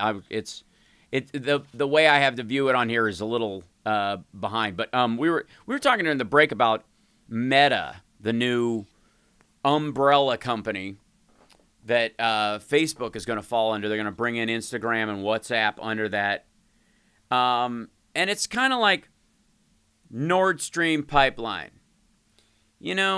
Some people were against the Nord Stream pipeline, the Russian pipeline that goes into Europe. Mm-hmm. And from let's say you have a geostrategic reason why you wouldn't want that to happen and why you would want that to happen. One of the reasons that let's say your concern is that Russia at any given time can control Europe through energy controls. And they at any time they could just they could stop sending ships down with oil and natural gas to Europe, and then they're going to build this pipeline and makes it even easier. They could just turn off the spigot anytime they want and control Europe, like turn out the lights in Europe just by turning out. Well, the opposite is also true. That if Russia uses ships to bring that stuff into Europe, to stop those ships from coming in, you would have to blockade them or blow them out of the water, which is a big, aggressive act. That's a lot. Feels like it. But an accident happening to a pipeline that just magically makes it not work anymore from a geopolitical standpoint, which could happen at any time and at all times, happens all the time. Is a little. I'm just saying, it's a little from a Bond level ability. For those of you that enjoyed the Pierce Brosnan version of Bond, which We all have our favorites. I grew up with Roger Moore. I learned to love Sean Connery. I like the Daniel Craig Bond identity version of things. But Pierce Brosnan was all of it. All of it. The silliness of Moonraker combined with the fight, the stopping his heart while having a beard and escaping from, and going rogue. I like that. Huh? Yeah. I like that that's your... Is it because of Remington Steele? It's partly because of that. It is. Because he was on Remington Steele. He got the job. He got Bond. And then he had first position on Remington Steele. They brought him back to do another season of Remington Steele. He was miserable. Can you imagine losing it for that thing? And that's when Timothy Dalton got it. And they went and did Timothy Dalton's movie. And then they ended Remington Steele. And then he picked up from there. And he was just charming and wonderful. And we like Pierce Brosnan. He's a good dude. And yay. Anyways, so... and Daniel Craig is fine. I mean, it's all right if you like that kind of thing. But over the course of the sort of international intrigue, let's just try to dovetail that conversation back into what we're talking about. The international intrigue of trying to coordinate all these countries into doing something together. When we think of countries getting together, we get the Illuminati meets Spectre. That when they get the G20 and the G7 get together, is just how do they screw workers? How do they just do terrible things to the average person? Mm-hmm. This is not one of those things. The 15% minimum corporate tax that they're adding to all these countries so that they can't just chase the lowest common denominator while benefiting from the best in the world. Because the protections, we're not the only ones, by the way. The U.S. or everybody wouldn't sign off on this. U.S., Canada, Germany, France, and the U.K., all of them provide an extraordinary level of concierge-like service to all our corporations and small businesses to grow our own economies. It has been the seed of financial growth in all of our countries. And it is why the average American salary is about $56,000 a year. And the average salary in some place like China, by the way, which does not provide those things and takes it, is around $12,000. And the income inequality in that country is enormous. So that's a moderating level when you take half the poorest in the country and the richest in the country, and you just find the middle where there are hundreds of millionaires, but there are hundreds of millions of people who. In the United States, the poverty line is around $13,000, about $12,678. And most services you get in the country are 100% over the poverty line. So about $24,000 plus a year. You make in that zone, you can get a lot of things. S-chip, you can get food stamps. You're making, $25,000 a year. It's not a lot. But especially if you include things like the child income tax credit, which Democrats have added, you add some universal pre-K or some child care, suddenly you start getting in where you're not spending your money on the necessities of life, and you can start growing your life a little bit. You don't have to I need to provide for my child, so I got to choose between providing for my child or keeping the phone on, that kind of stuff. You can do both of those things. Then you got that a little extra money. You could start participating in the rest of the economy. You can start spending it where you want to spend it. You can be a true capitalist in that regard, right? So that's one of the reasons why the child tax credit is a fantastic thing and will stick around. It's also why, we double the poverty line in our country and allow people to get those services even at double what we consider the poverty line. What do you think the yearly income of a person is in China if it's 50, if we're at 56,000 and 12,000 for the average and then the poverty line? In China, the average person makes 12,000. What do you think the poverty line number is? I thought it would be. What do you think what they consider the poverty line? 6. $400. If you make more than $400 a year, you have beaten poverty in China. $400. Now I know what you're thinking. There's a social safety net. It's a communist country. They get free health care. No, they don't.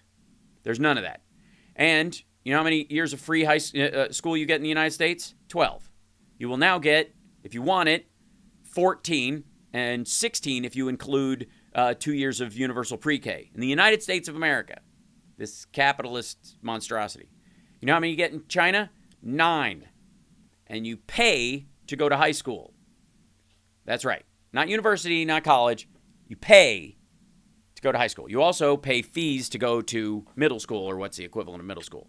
So the G20 and the fact that they're getting this together and are building this structure is a fantastic thing. I went into the break again. So much to talk about. It's a great conversation. But this 15% thing, Janet Yellen, we applaud you. That is amazing. Elections have consequences. This is a beautiful thing. This is even something that Republicans, if they were honest, love and appreciate and would be real about, because we already have this tax. We're not adding the minimum tax. We already have that. Other countries are going to live up to our standard in that regard if they want to benefit from our laws. We'll be back.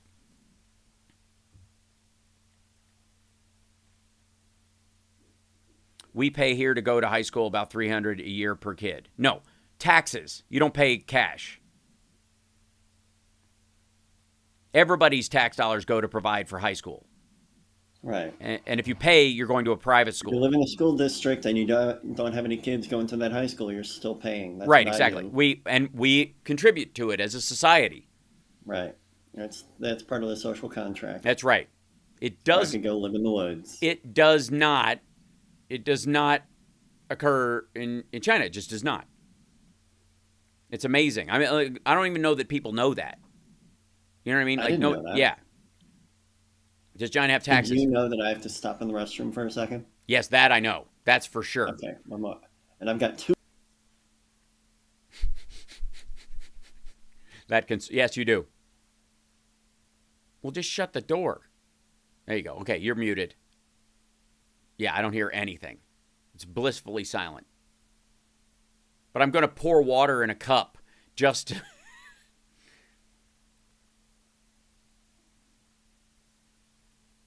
If you think education is expensive, try ignorance.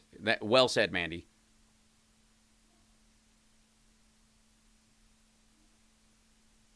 You're paying fees is probably for sports, yearbook, etc. Yes, you are. You're paying for extra stuff like school uniforms and that kind of stuff. And that's that's a school district based thing. If you can't afford it, you'll get one for free. Hal SMR. That's hilarious. Oh my God. I put HSMR. Oh my God. I'm so going to do that. I'm so getting 2 microphones. Hal, did you see my comment on Mike Pence? I did not, Artis. I beg your pardon. You have to understand, it's 4 chats going by at once, and I'm talking I'm doing the show, so sometimes, yes. Some places the fees are insane, exactly. But that's also community standards based.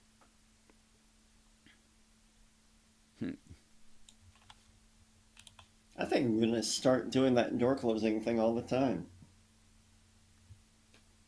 Oh, why? Should do a show in San Diego. I've done shows in San Diego. I love it. By the way, my next goal is to have Nerd Halen and my friend Kari. Okay, thank you. My friend Kari Walgren. I'll tell you later. Coming back. I want to hear more about Kari Walgren. I love her. Mm-hmm.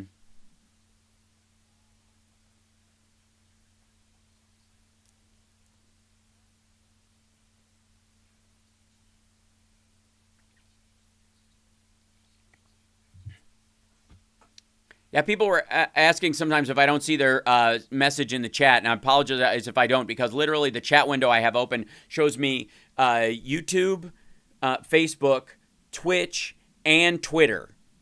All 4 of those where I'm going out at the same time. And now I've signed up for the more expensive version of the Restream software that I use, so I can technically do 6 sites. Yep. I don't want to let this pass. Yes. Kari Walgren does a tribute band, right? Yes, called Slaughter. It's a Slaughter cover band. She was a voice on Tack and the Power of Juju, my cartoon on Nickelodeon. She played my best friend here on. Name a cartoon. Yeah, she's in it. She's amazing. Super talented, really sweet, amazing, and a great singing voice. So she started her own Slaughter cover band. Yeah. And Love it. they're making an album. She's doing like a cover album of the stuff and nailing it. It's great. So my goal is my buddy Jason Charles Miller, who was in the band Godhead and is an artist in his own right, writes for a lot of people. Genius, big D&D guy on he's on Twitch as well. He also has his band, and he does a lot of voices on cartoons as well. So I'm like, we need to do a 3-bill show at Comic-Con. Because I've done my fair share, between TAC and Dead Space and a couple of the other things that I've done. I qualify. Kari's in everything, God knows, and so is Jason. I feel like we could do a triple threat. Her Instagram is delightful as she voice along with her real popular movie scenes. It's fantastic. So, anyways, that's neither here nor there. It's just a lovely side conversations we have during the break. Now, while this is going on, this idea that Biden, the idea on the right wing currently is that the Biden administration is not just not who they wanted, not just not who they voted for, not just that they think he stole the election from them. Even though, by the way, he's doddering, has dementia, doesn't know which way he's growing. Everybody around him is a snowflake who's weak and will fold in the face of real aggression from anyone else. Like in the world, once the real bad guys come, they'll never be able to stand up to ISIS, Al Qaeda, Russia, what have you. They fold over for China or whatever. But at the same time, they have claimed and taken complete control of all of technology, all big tech. Democrats have control of all the big tech companies. All of the big media companies that are controlled by the Democrats. Yeah. All of the big corporations are now woke and controlled by Democrats. This is the talking point on the right wing. According to them, Trump, who's the greatest at everything, knows more about war than the generals, knows more about syphilis than the doctors, knows more about soda than PepsiCo. I'm sure he knows more about syphilis. Well, there's the road tested, there's street level knowledge, anecdotal. Road tested. Right. But he knows all this stuff. He's the greatest ever, and he knows the best people, and he can hire all the best people. And yet, during his tenure as president, his single term, where he barely won the first time and lost horribly the second time he ran, he never managed to accomplish anything permanent other than a corporate tax break that the Republicans had always wanted. They had drafted up. They handed it to him to sign. It wasn't something he brought in, and it was temporary for rich people, anyways, on the individual tax rate that he got through. The wall stinks. It doesn't work at all. Apparently, it was supposed to be magic, but now it doesn't do anything. It's porous as hell. As soon as he left office, anybody can run through that dang thing, right? I mean, he's like, listen to them talk about our open border, right? If you hear anyone saying we have an open border and people are pouring across, it's Republicans. And apparently, they're trying to tell us all that the wall didn't work. The wall sucks. All 500 miles of it are just porous. It's like a fishing net with holes in it. It's never going to work. It might as well be a conveyor belt. All it does is bring up Guatemalan. It works as well as a mask. Yeah, that's right. Yeah, exactly. I just came up with that. Yeah. Yes, migrants get through like the germs through a gator, a net gator. So, but even though he's the best at everything and he knows everything and he does everything right, and we just didn't appreciate him in his time, the Democrats can't do anything. They magically run everything and control the entire earth and have a secret cabal and a deep state, and they run everything or whatever. And I've never seen people who apparently are so ineffective, run by a person who can't finish a sentence, be literally the octopus of control that has tentacles in every aspect of your life, and has managed not only... Don't forget the technological advancements that the Democrats were able to make in just a month. There was a perfectly good vaccine when they came in, created by Donald Trump in his own home lab. And then as soon as the Democrats got in, it had a little octopus creature that transforms your DNA in it. It had a RFID chip that allows them to track you from satellites in space, thanks to Elon Musk's Saturn ring thing that he's going to use to, control the thought of every human being and push everybody. I mean, they were able to do that in a month.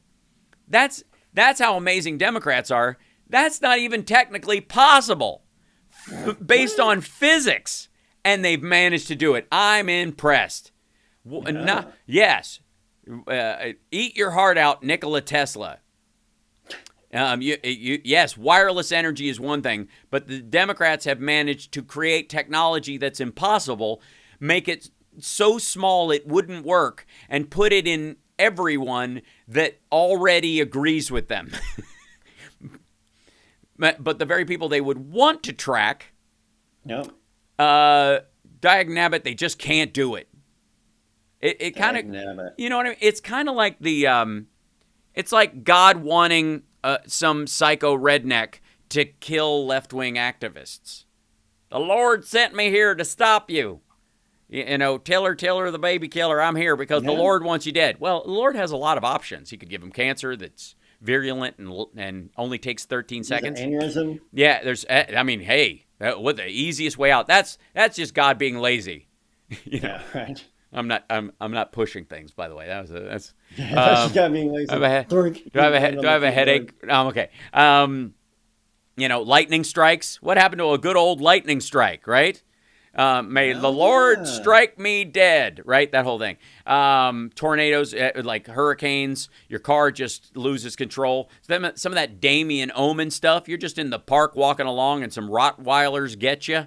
God has a lot of options, but somehow he just has the hardest time killing that LGBT activist. It's just giving him so. I wish I had a chubby redneck with a rifle. That would solve this problem for me, right? Apparently he can't do it himself. And the same thing is true of Democrats. Apparently they run everything, but they can't run anything. They can, they just want to turn us into China by making us less and less like China all the time. Those things I listed before the break are things that are differentiating us from Nothing China. They say makes any sense when Nothing compared to something they say. At all. Nothing at all.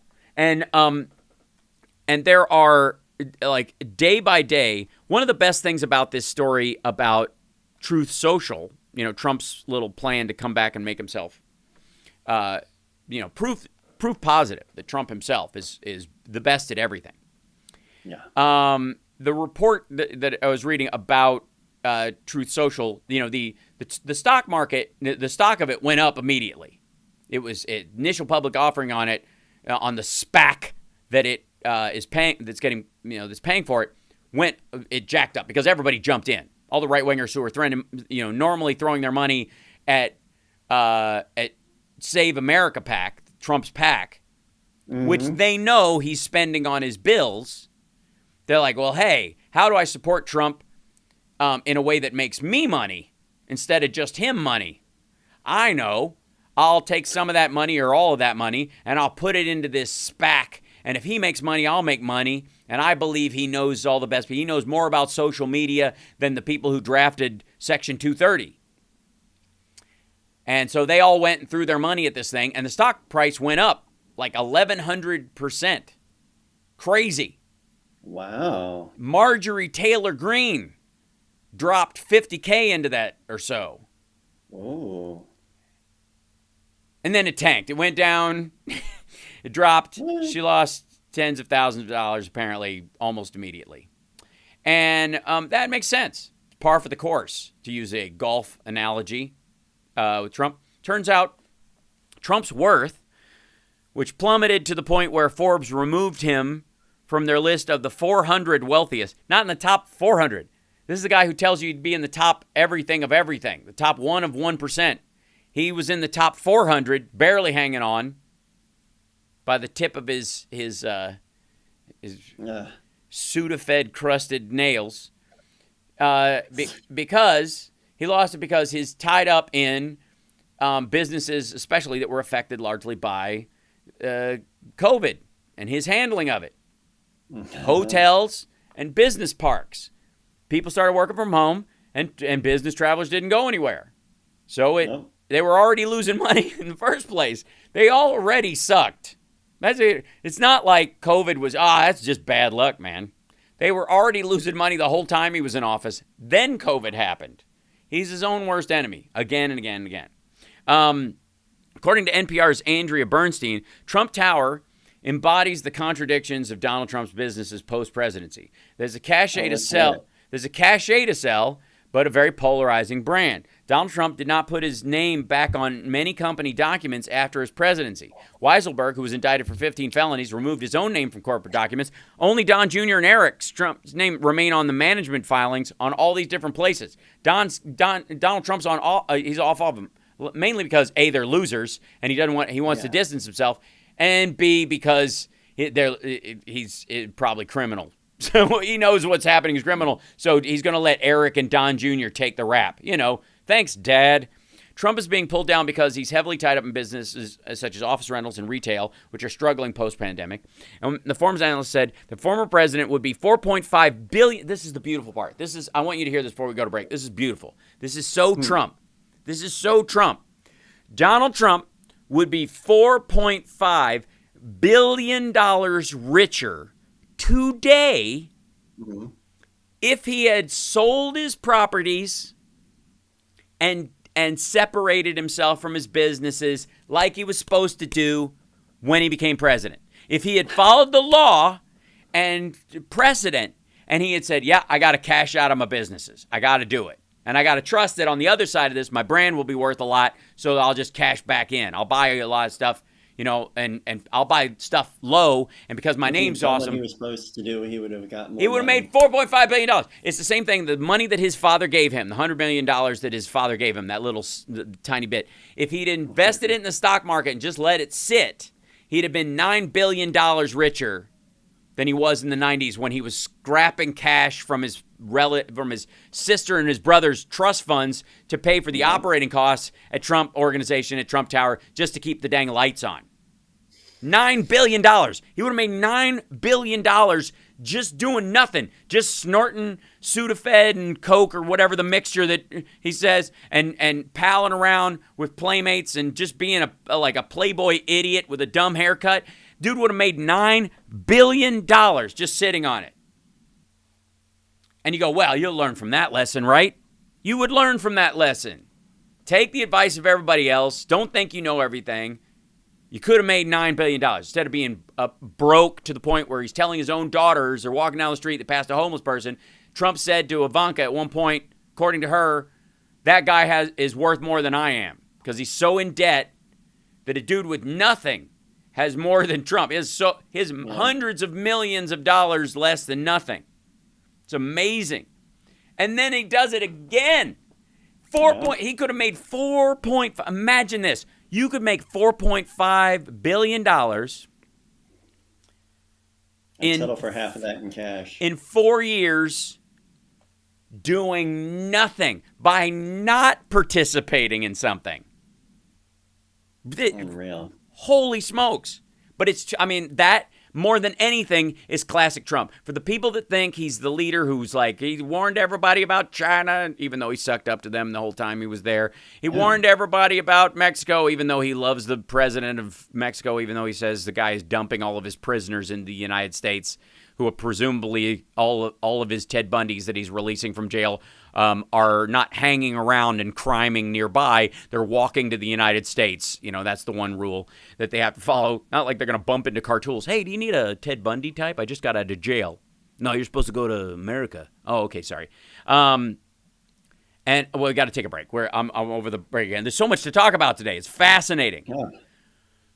And don't we have a happy ending? A gross one? Yes, we do. We have a gross happy ending when we're coming back. Slightly gross, and yet inspiring and miraculous and beautiful. Beyond even the fact that Trump's, the hotel in Washington that Trump touted as having, the old post office. Where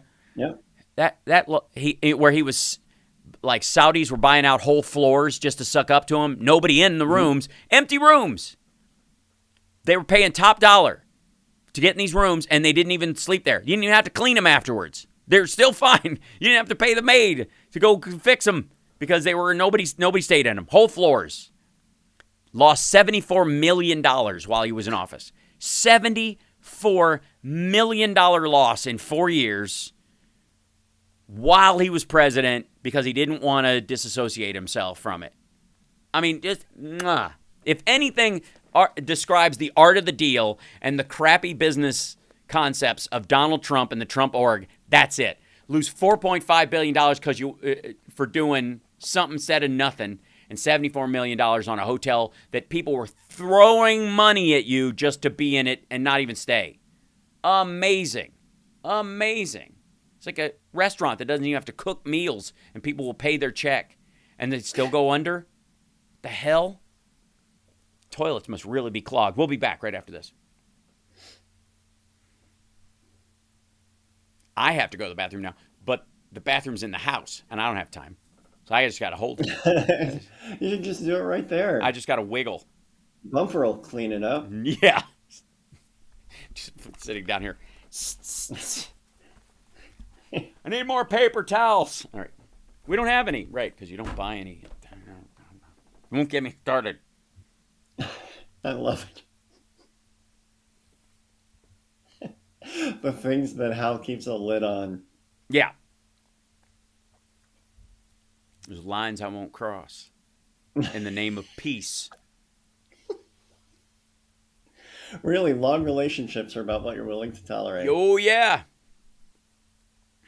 Makes you think there's more to the story. You need a bucket under the desk, I think. Yeah.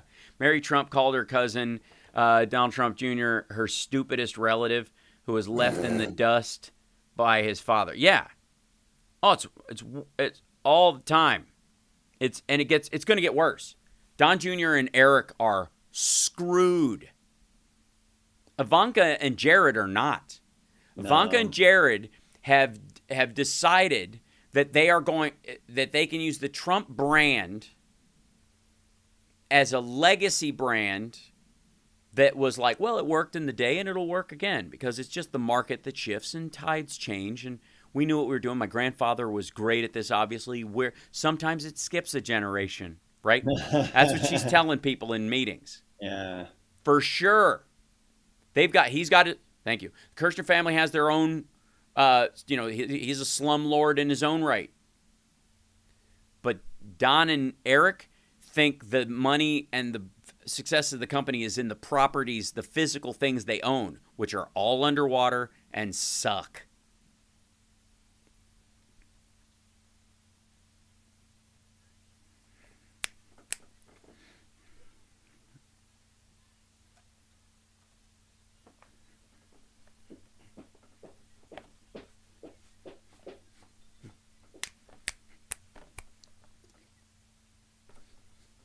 Why?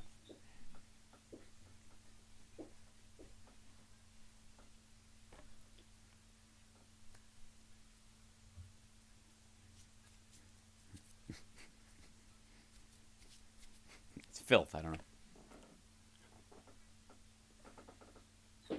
I do like cereal. I do. As a matter of fact, I'm now craving it for some reason. That song makes me crave cereal. It does. Yeah, me too. It's not bad. So, all right.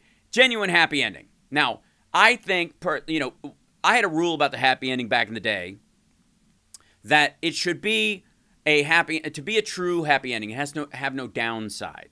It can't be like Schadenfreude, where you're making fun of somebody else who, fell.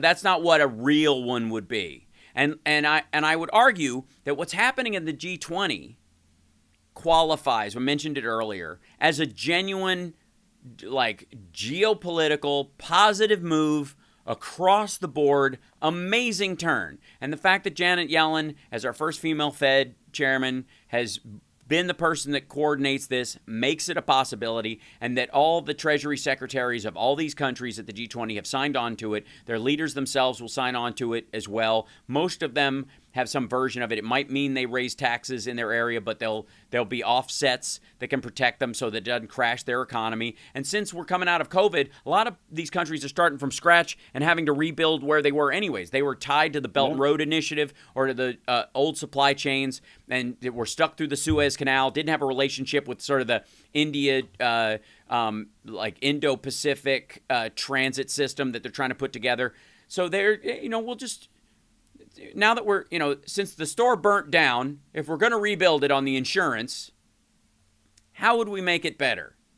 We'd have, little kiosks where people can check themselves out instead of just always having to have somebody behind the counter. We'd have better customer service. We'd have, better lighting. We'd have, the shelves wouldn't be that tall, but we'd have more. Maybe do something about that camera that looks at you while you're doing the self-checkout. Yes, exactly. Maybe have it look like one of those Japanese home robots that smiles at you. Hello. Yeah, and just some kind of filter that when you actually look directly at the camera, it's a little more kind. Oh yeah, the Target one, right? Where you look up and and you look like the world's dumbest criminal because you're like we stare right in it, like yeah.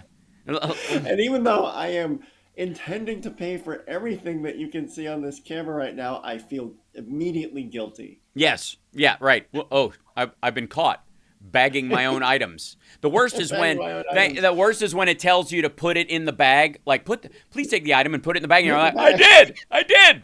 But the bag was full. It was a full bag, so I had to get another thing. I was just moving it. I moved it because I need another bag. And you're looking for the referee. Yeah. Right. And they're like,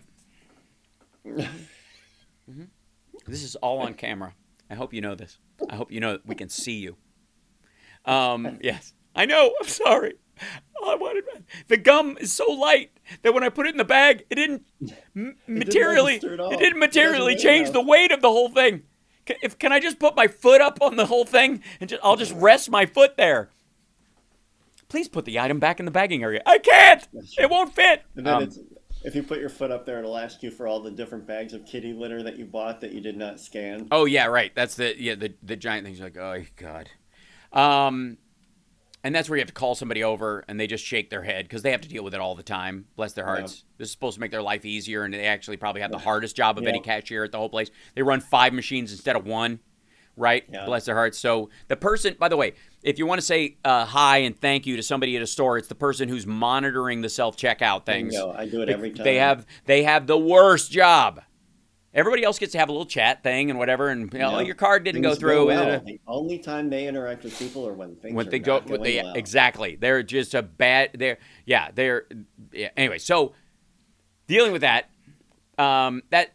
this thing, the G20 thing, is, I think, we'll call that the big one. On a smaller level, there was a discovery this week at the San Diego Zoo. Is it gross? It's a little gross, but kind of amazing, but also makes sense. Turns out, California condors, which we know have been near extinction, they've been fighting extinction, trying to keep them around for a while, can reproduce without having sex. Oh my! That's a scientific team led by San Diego Zoo Wildlife Alliance announced Thursday that California condors can reproduce without having sex. Researchers made the finding after genetic tests showed that 2 condors born in captivity didn't have fathers. Yes, they didn't have fathers. Well, they were fathers. They basically did their own thing. They're both, whatever at the same time.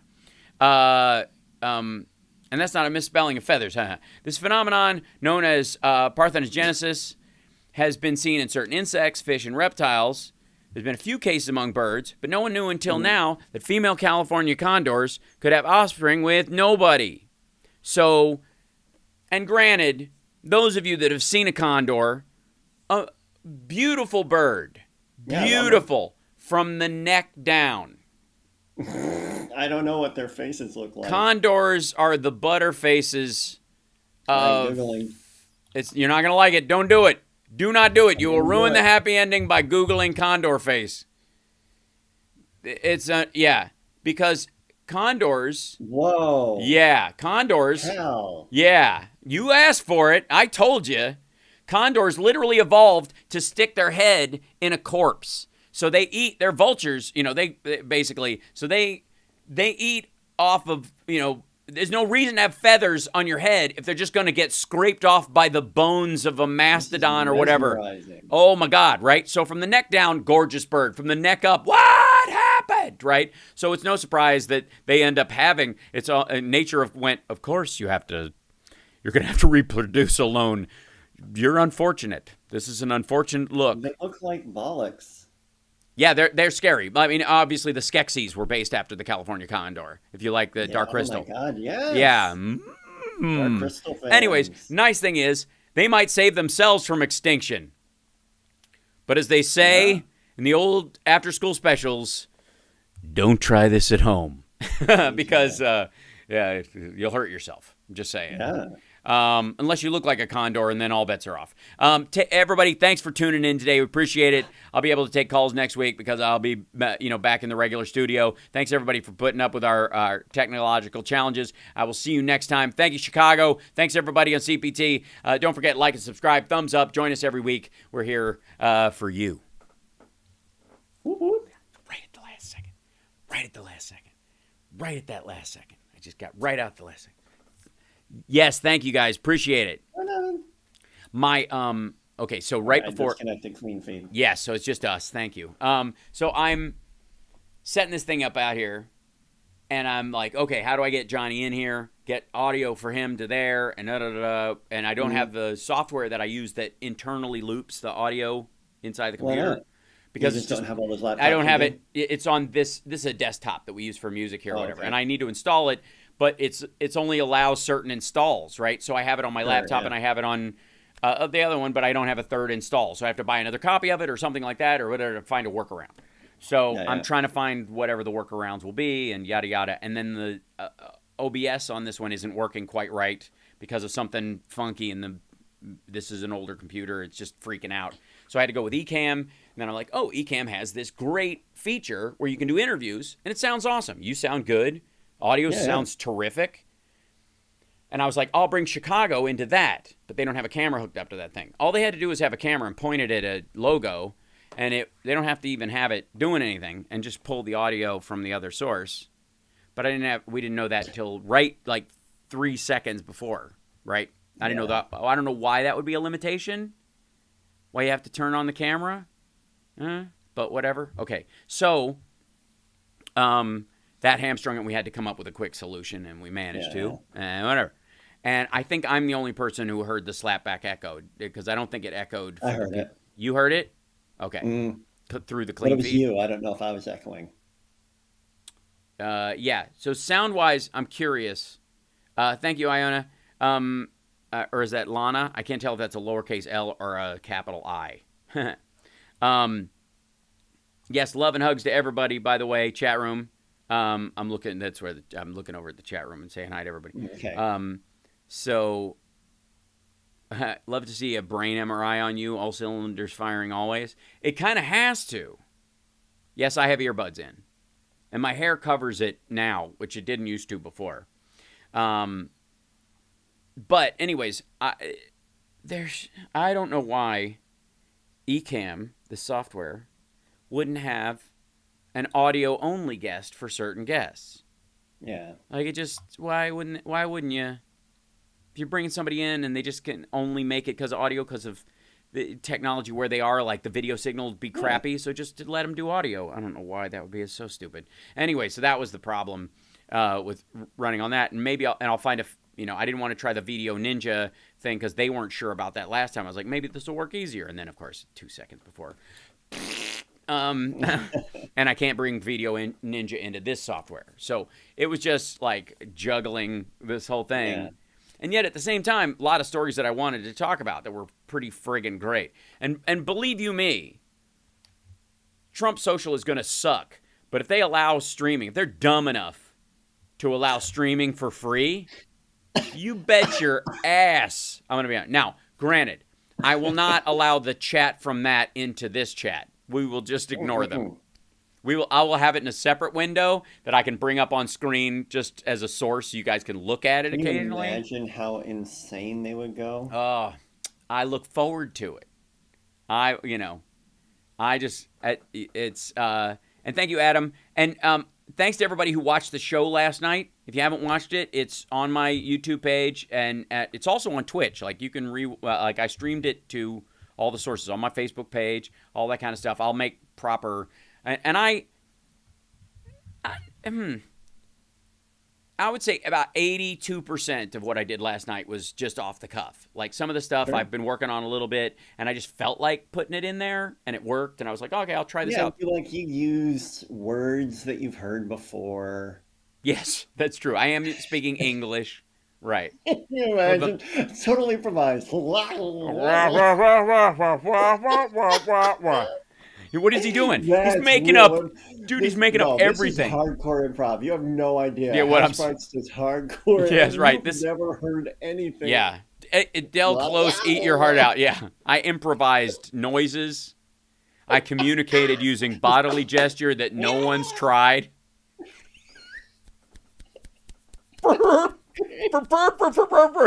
And then just one person in the audience going, I totally get it. Like, it actually worked. This is amazing. Yeah. He's talking right to me. Improvise every aspect of it.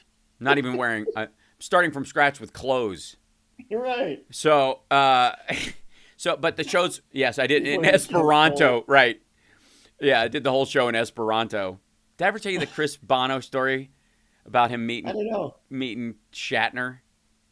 Oh, God. I don't think so. So, Chris Bono, my beloved friend, who used to open for me on the road, used to do this bit on stage, which was his impersonation of his dad. Every time he would ask him for help, would turn into William Shatner.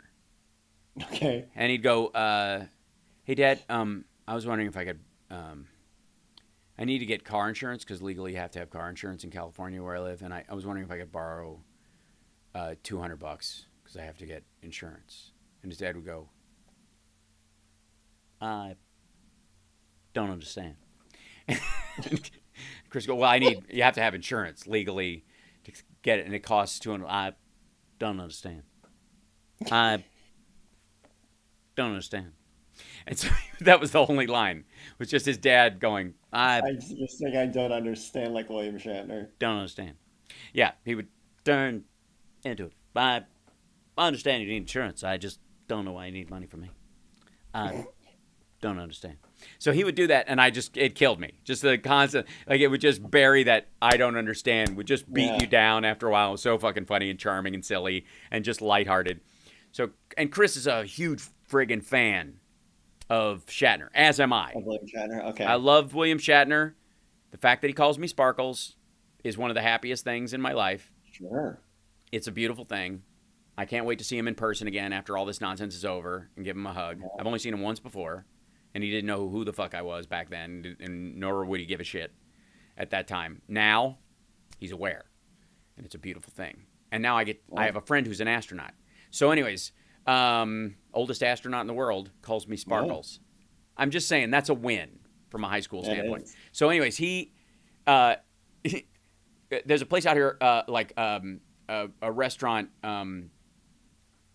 where Boston, I think Boston Market or whatever, is like offshoot that they used to have, where it was like this buffet thing. You would come in and it was all turkey, a lot of turkey, very much turkey part of this. Yeah. And you would scoop out, make your own sides, and you put your tray together. It was like being in a cafeteria, and you get your shit and you go down and pay for it or whatever. And so you stand in line in front of people. Chris Bono goes over there, and we both loved it because they had fresh yams all the time. They had hot yams, like cooked sweet potatoes, and I'd be like, fuck the turkey. I'm just like, all these yams, because a yam is impossible to cook. It takes a year and a half, and it's never done. You stick a fork in it, it's like an apple, and you don't know what the hell happened. And you're like, the oven's turned all the way up. The plate it's on is warping, but it won't cook. I don't understand. How long? I don't understand. How can you cook a yam? Doesn't make Mr. Spock. Anyway, so Chris is like scooping his shit, whatever, there by himself. He looks to his left, and it's William Shatner. Holy shit. William Shatner is right there just getting some turkey and some yams and some blanched broccoli. The worst broccoli was just boiled, basically. But you get it, and it's healthy, right? The illusion of health was what they sold it on. And he's like, oh, my God. And Chris gets really nervous, and when he starts getting nervous, he blinks a lot. Yeah, he gets blinky. Yeah. And twitchy, like, okay. Oh, okay, okay. So, can relate. and it's got to be setting off Shatner's fan alert. Because the Oh man, yeah, he's like, the oh man no, has experienced the nuttiest friggin' fans in the whole world. Like, it's just like potentially the worst of the them. worst. And he can just, his radar is like, oh, fuck me. Yeah, You couldn't have gone to a sit-down restaurant. You yeah. had to go. Had to So go eat healthy and butt here's this rabbit. dude Twitch, and it's a bit of a long line. You're like getting a little something, and you move a couple inches, and it takes a bit. Mm. And Chris is just trying to. What am I gonna say? He knows he's got one shot. Can't start chatting him up, but I got to think of something. So Yeah, you Chris is can't like, ramp up to anything. no. So he's like, what am I going to say that'll know that I'm a fan that knows his work and that cares more about the average stuff that most people will bug him about. And I'm not going to ask him this randomized question, blah, blah, blah. And he'd get there, and literally, Shatner is paying for his food. It's his last chance. And Chris goes, still speak Esperanto?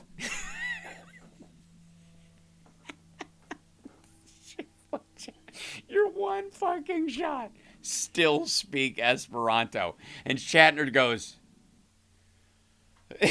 just walks away. Does not say Oh a fucking wow. word.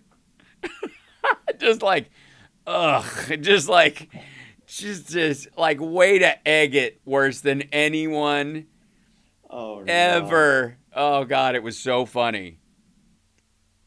What a great story though. Oh, brutal. Just brutal. And you carry that with you, right? That's the, Oh, forever. and I've gotten eye roll emojis from Shatner before. And the nice thing is, because of Chris's story, I can You can picture totally it. picture it. Yeah. Yeah. I imagine that William Shatner's eye roll muscles are well developed. Oh, yeah. I mean, one of the first times I ever tweeted him, I think, was that I've been a fan of William Shatner so long, I remember when his name was Shatner. That's a long time. It's a long time. Yeah. Yeah. Now his name is And most people don't remember those post. Yeah, the days. post. Yeah. This is past tense. Shatner is past tense. And like, like he fucking full on. But then, back and forth. And then I've been Sparkles ever since. It's just lovely. So that's that. I don't know why we got off on that, except for the fact that Your fully improvised show where you don't actually, you just use speak clicks Esperanto. and grunts. Yeah, that's right. I do the whole thing through a didgeridoo. This guy's hilarious. Cutting edge. You haven't had a dick joke until you've heard it through a didgeridoo. I mean, this looks they write like a themselves dick through a joke right didgeridoo. now. Yeah. Yeah. Everybody, quick, screenshot. No, that's why my name is right here to Yeah. hide. Yeah. So, anyways, tonight's show will be live streamed as well. I look forward to it. Yay. Oh, and a side note, Chris won't be doing a set. I wish he would, but I don't. He's not. But Charlene May, who opens for me as well, and has not in a long time because of COVID and whatnot, and lack of shows. Her father just passed away from COVID less than a month ago, and her whole family's Trumpers. They all avoided it. It's the sad story of exactly what you think. Yeah. And bless her heart, she's back on her feet again. And I'm like, Laura, who opened for me and hosted, is friends with Charlene, and she's like, she's in town. She was too tired. She didn't want to come out to the late show. And I was like, have her come tomorrow and do a set. I'm like, text her right now. I want to see her and give her a hug. Because I called her when and texted her when I found out. Because I mean, it's just, and again, this is one of those situations where you got politically, I probably could not be more divided between me and her parents, her father, Sure. and other. But the sorrow for both him and those around him, because in the immortal words of the immortal Keanu Reeves, what happens after we die is the people that love us miss us. Yeah. And that's that's where she is, and I want her to get back to bringing comedy to the world for everybody else and herself. And everybody's like, "Are those guitars small or is it perspective?" They're human size. They're not. Those are like guinea pig size guitars. That's right. Yeah, they're little. I play like I. It would be hilarious if I just reached over and went doink and picked one up and it was literally this big. You know that there's some amazing film editor that can do that. I met this guy the other day. I thought he was like really short. I said hi to him. He didn't even say hi back. I was like, wow, short people have a chip on their shoulder. Turns out he was just really far away. Didn't hear me. That's a good joke. Whose joke is that? I just made it up. Nice. Yeah. Short people are so stuck up. What do you mean? I like waved to this guy and said hi to him. And then he's like this big. Like, who the fuck are you to not say hi to me? Have you seen a comedian with Tourette's who does like Stephen Wright level one-liners? No. The whole time he's like clicking and jerking his head around. He's fantastic. I've got to send you a montage. All right. His jokes are rock solid. That's nice. Well, you know, it's interesting. Really neat. I'm curious about it. I mean, I'm sure, like, we had a friend who had Tourette's in school. Yep. And his is a bit more severe. Yeah. And well, some people, it's usually, it affects the part of the brain about what's socially acceptable. Right. You know, so you're doing stuff that is in the moment feels socially unacceptable, or you might have an impulse to do, but your brain tells you not to all the time. What's that guy's first name? Eric. Oh, yeah. And the fascinating thing about that is that in the world of comedy, when you're hanging around with comics especially, there's very few of those things. There's very few things you can do that are socially unacceptable. So if someone has Tourette's, arguably being around comics, even the stuff you can't control will eventually become something that you can that can fold into your personality, and it's fine. Joke. He has a hard time recovering from whatever kind of contraction he's having. Yes. And he saves it and goes rebooting. Yeah. Everybody was on his side the whole time. Yeah. Well, it's like his material was just like stone cold, like great one-liners. Right. And that's, you know, and we take anything we can joke about, we maintain, you know, control over, either in the externally or internally, mostly internally. Yep. If you can joke about it, it has no power over you. If you can't laugh about it, or if you can't joke about it, or if someone else can't joke about it around you, you are powerless. It is saying that you are powerless, right? Yeah. And I believe that a comedy club is like a swingers club. You don't come there unless you're willing to put your keys in the bowl. You're not allowed to. Or like a comedy club is like you're going to rob that liquor store, and someone's got a gun, and you're in that car. That's right. You are in. Yeah, that's right. You've agreed on that. Once you enter this, you are just as culpable as everybody else on the team. I was just the lookout. Yep. Fuck you. You sat there the whole time. You're not the lookout. And so, and you know, and I often said that most jokes to people who don't understand them, if they are hostile to the idea of joking about certain things, and this applies obviously to the Chappelle thing, that's the thing that's getting the rounds right now, is like walking into a metal show and seeing a mosh pit and thinking a fight is broken out. Yeah. A mosh pit's not a fight. Is it violent by street standards? Yeah. Is it an actual fight? No. As a matter of fact, that fight happens, so real fights don't. Right. That's what that's for. All of those fights are followed by hugs. You play fight here, so real fights don't happen out there. And the problem is that as we increasingly police the fake fights in music and art and comedy clubs and other shit, and even speeches by people, the next step for humanity is to skip the laughter step and go straight to the fighting, the fist fighting. And there's been a spike in it.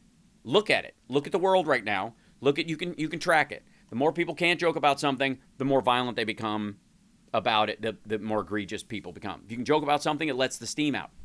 If you can't let the steam out, it builds, and then people pop. It is a safety valve. It is incredibly important. Bruce. The guy's name is Benny Feldman, and I'm going to send you his video. Love it.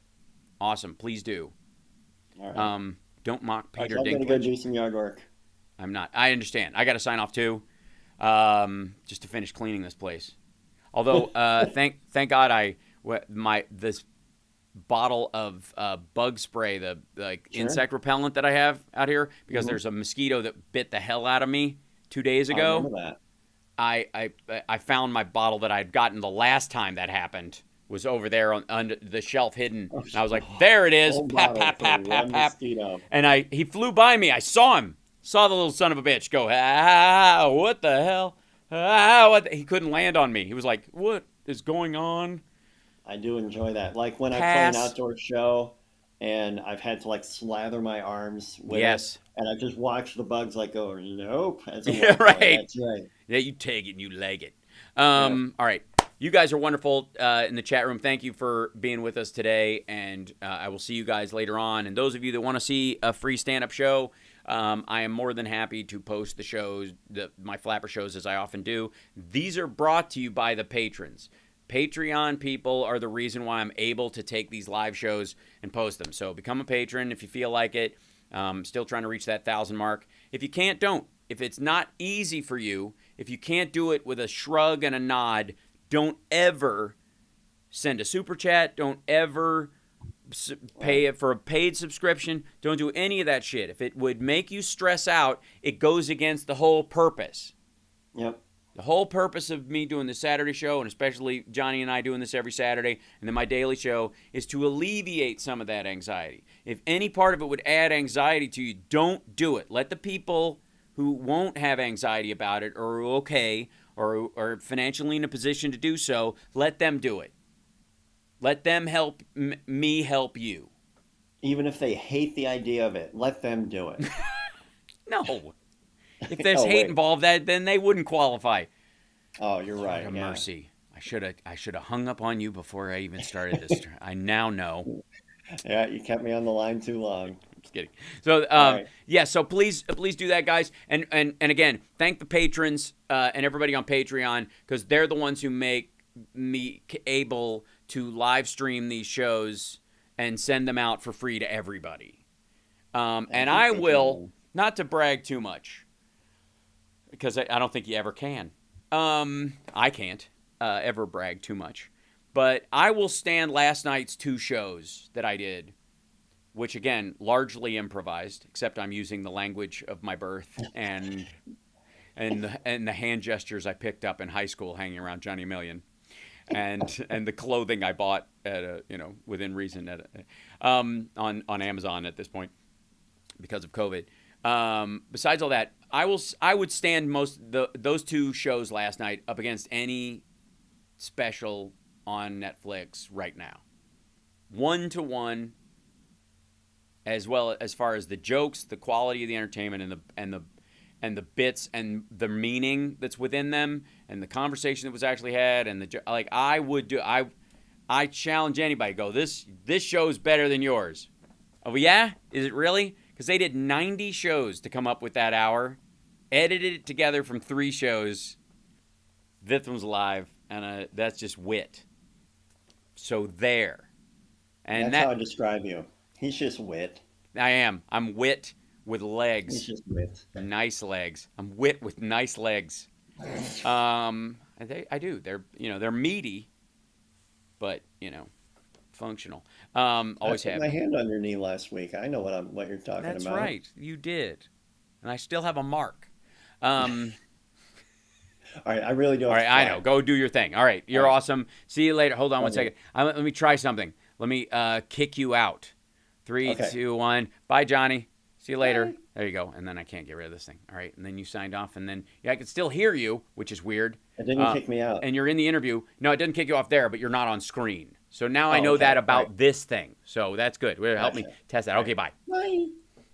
I can fire him, apparently, from the thing. Now, I have to go to the restroom, and I've been holding it this whole time, and I don't want to sit here and obviously dance like this and make everyone uncomfortable.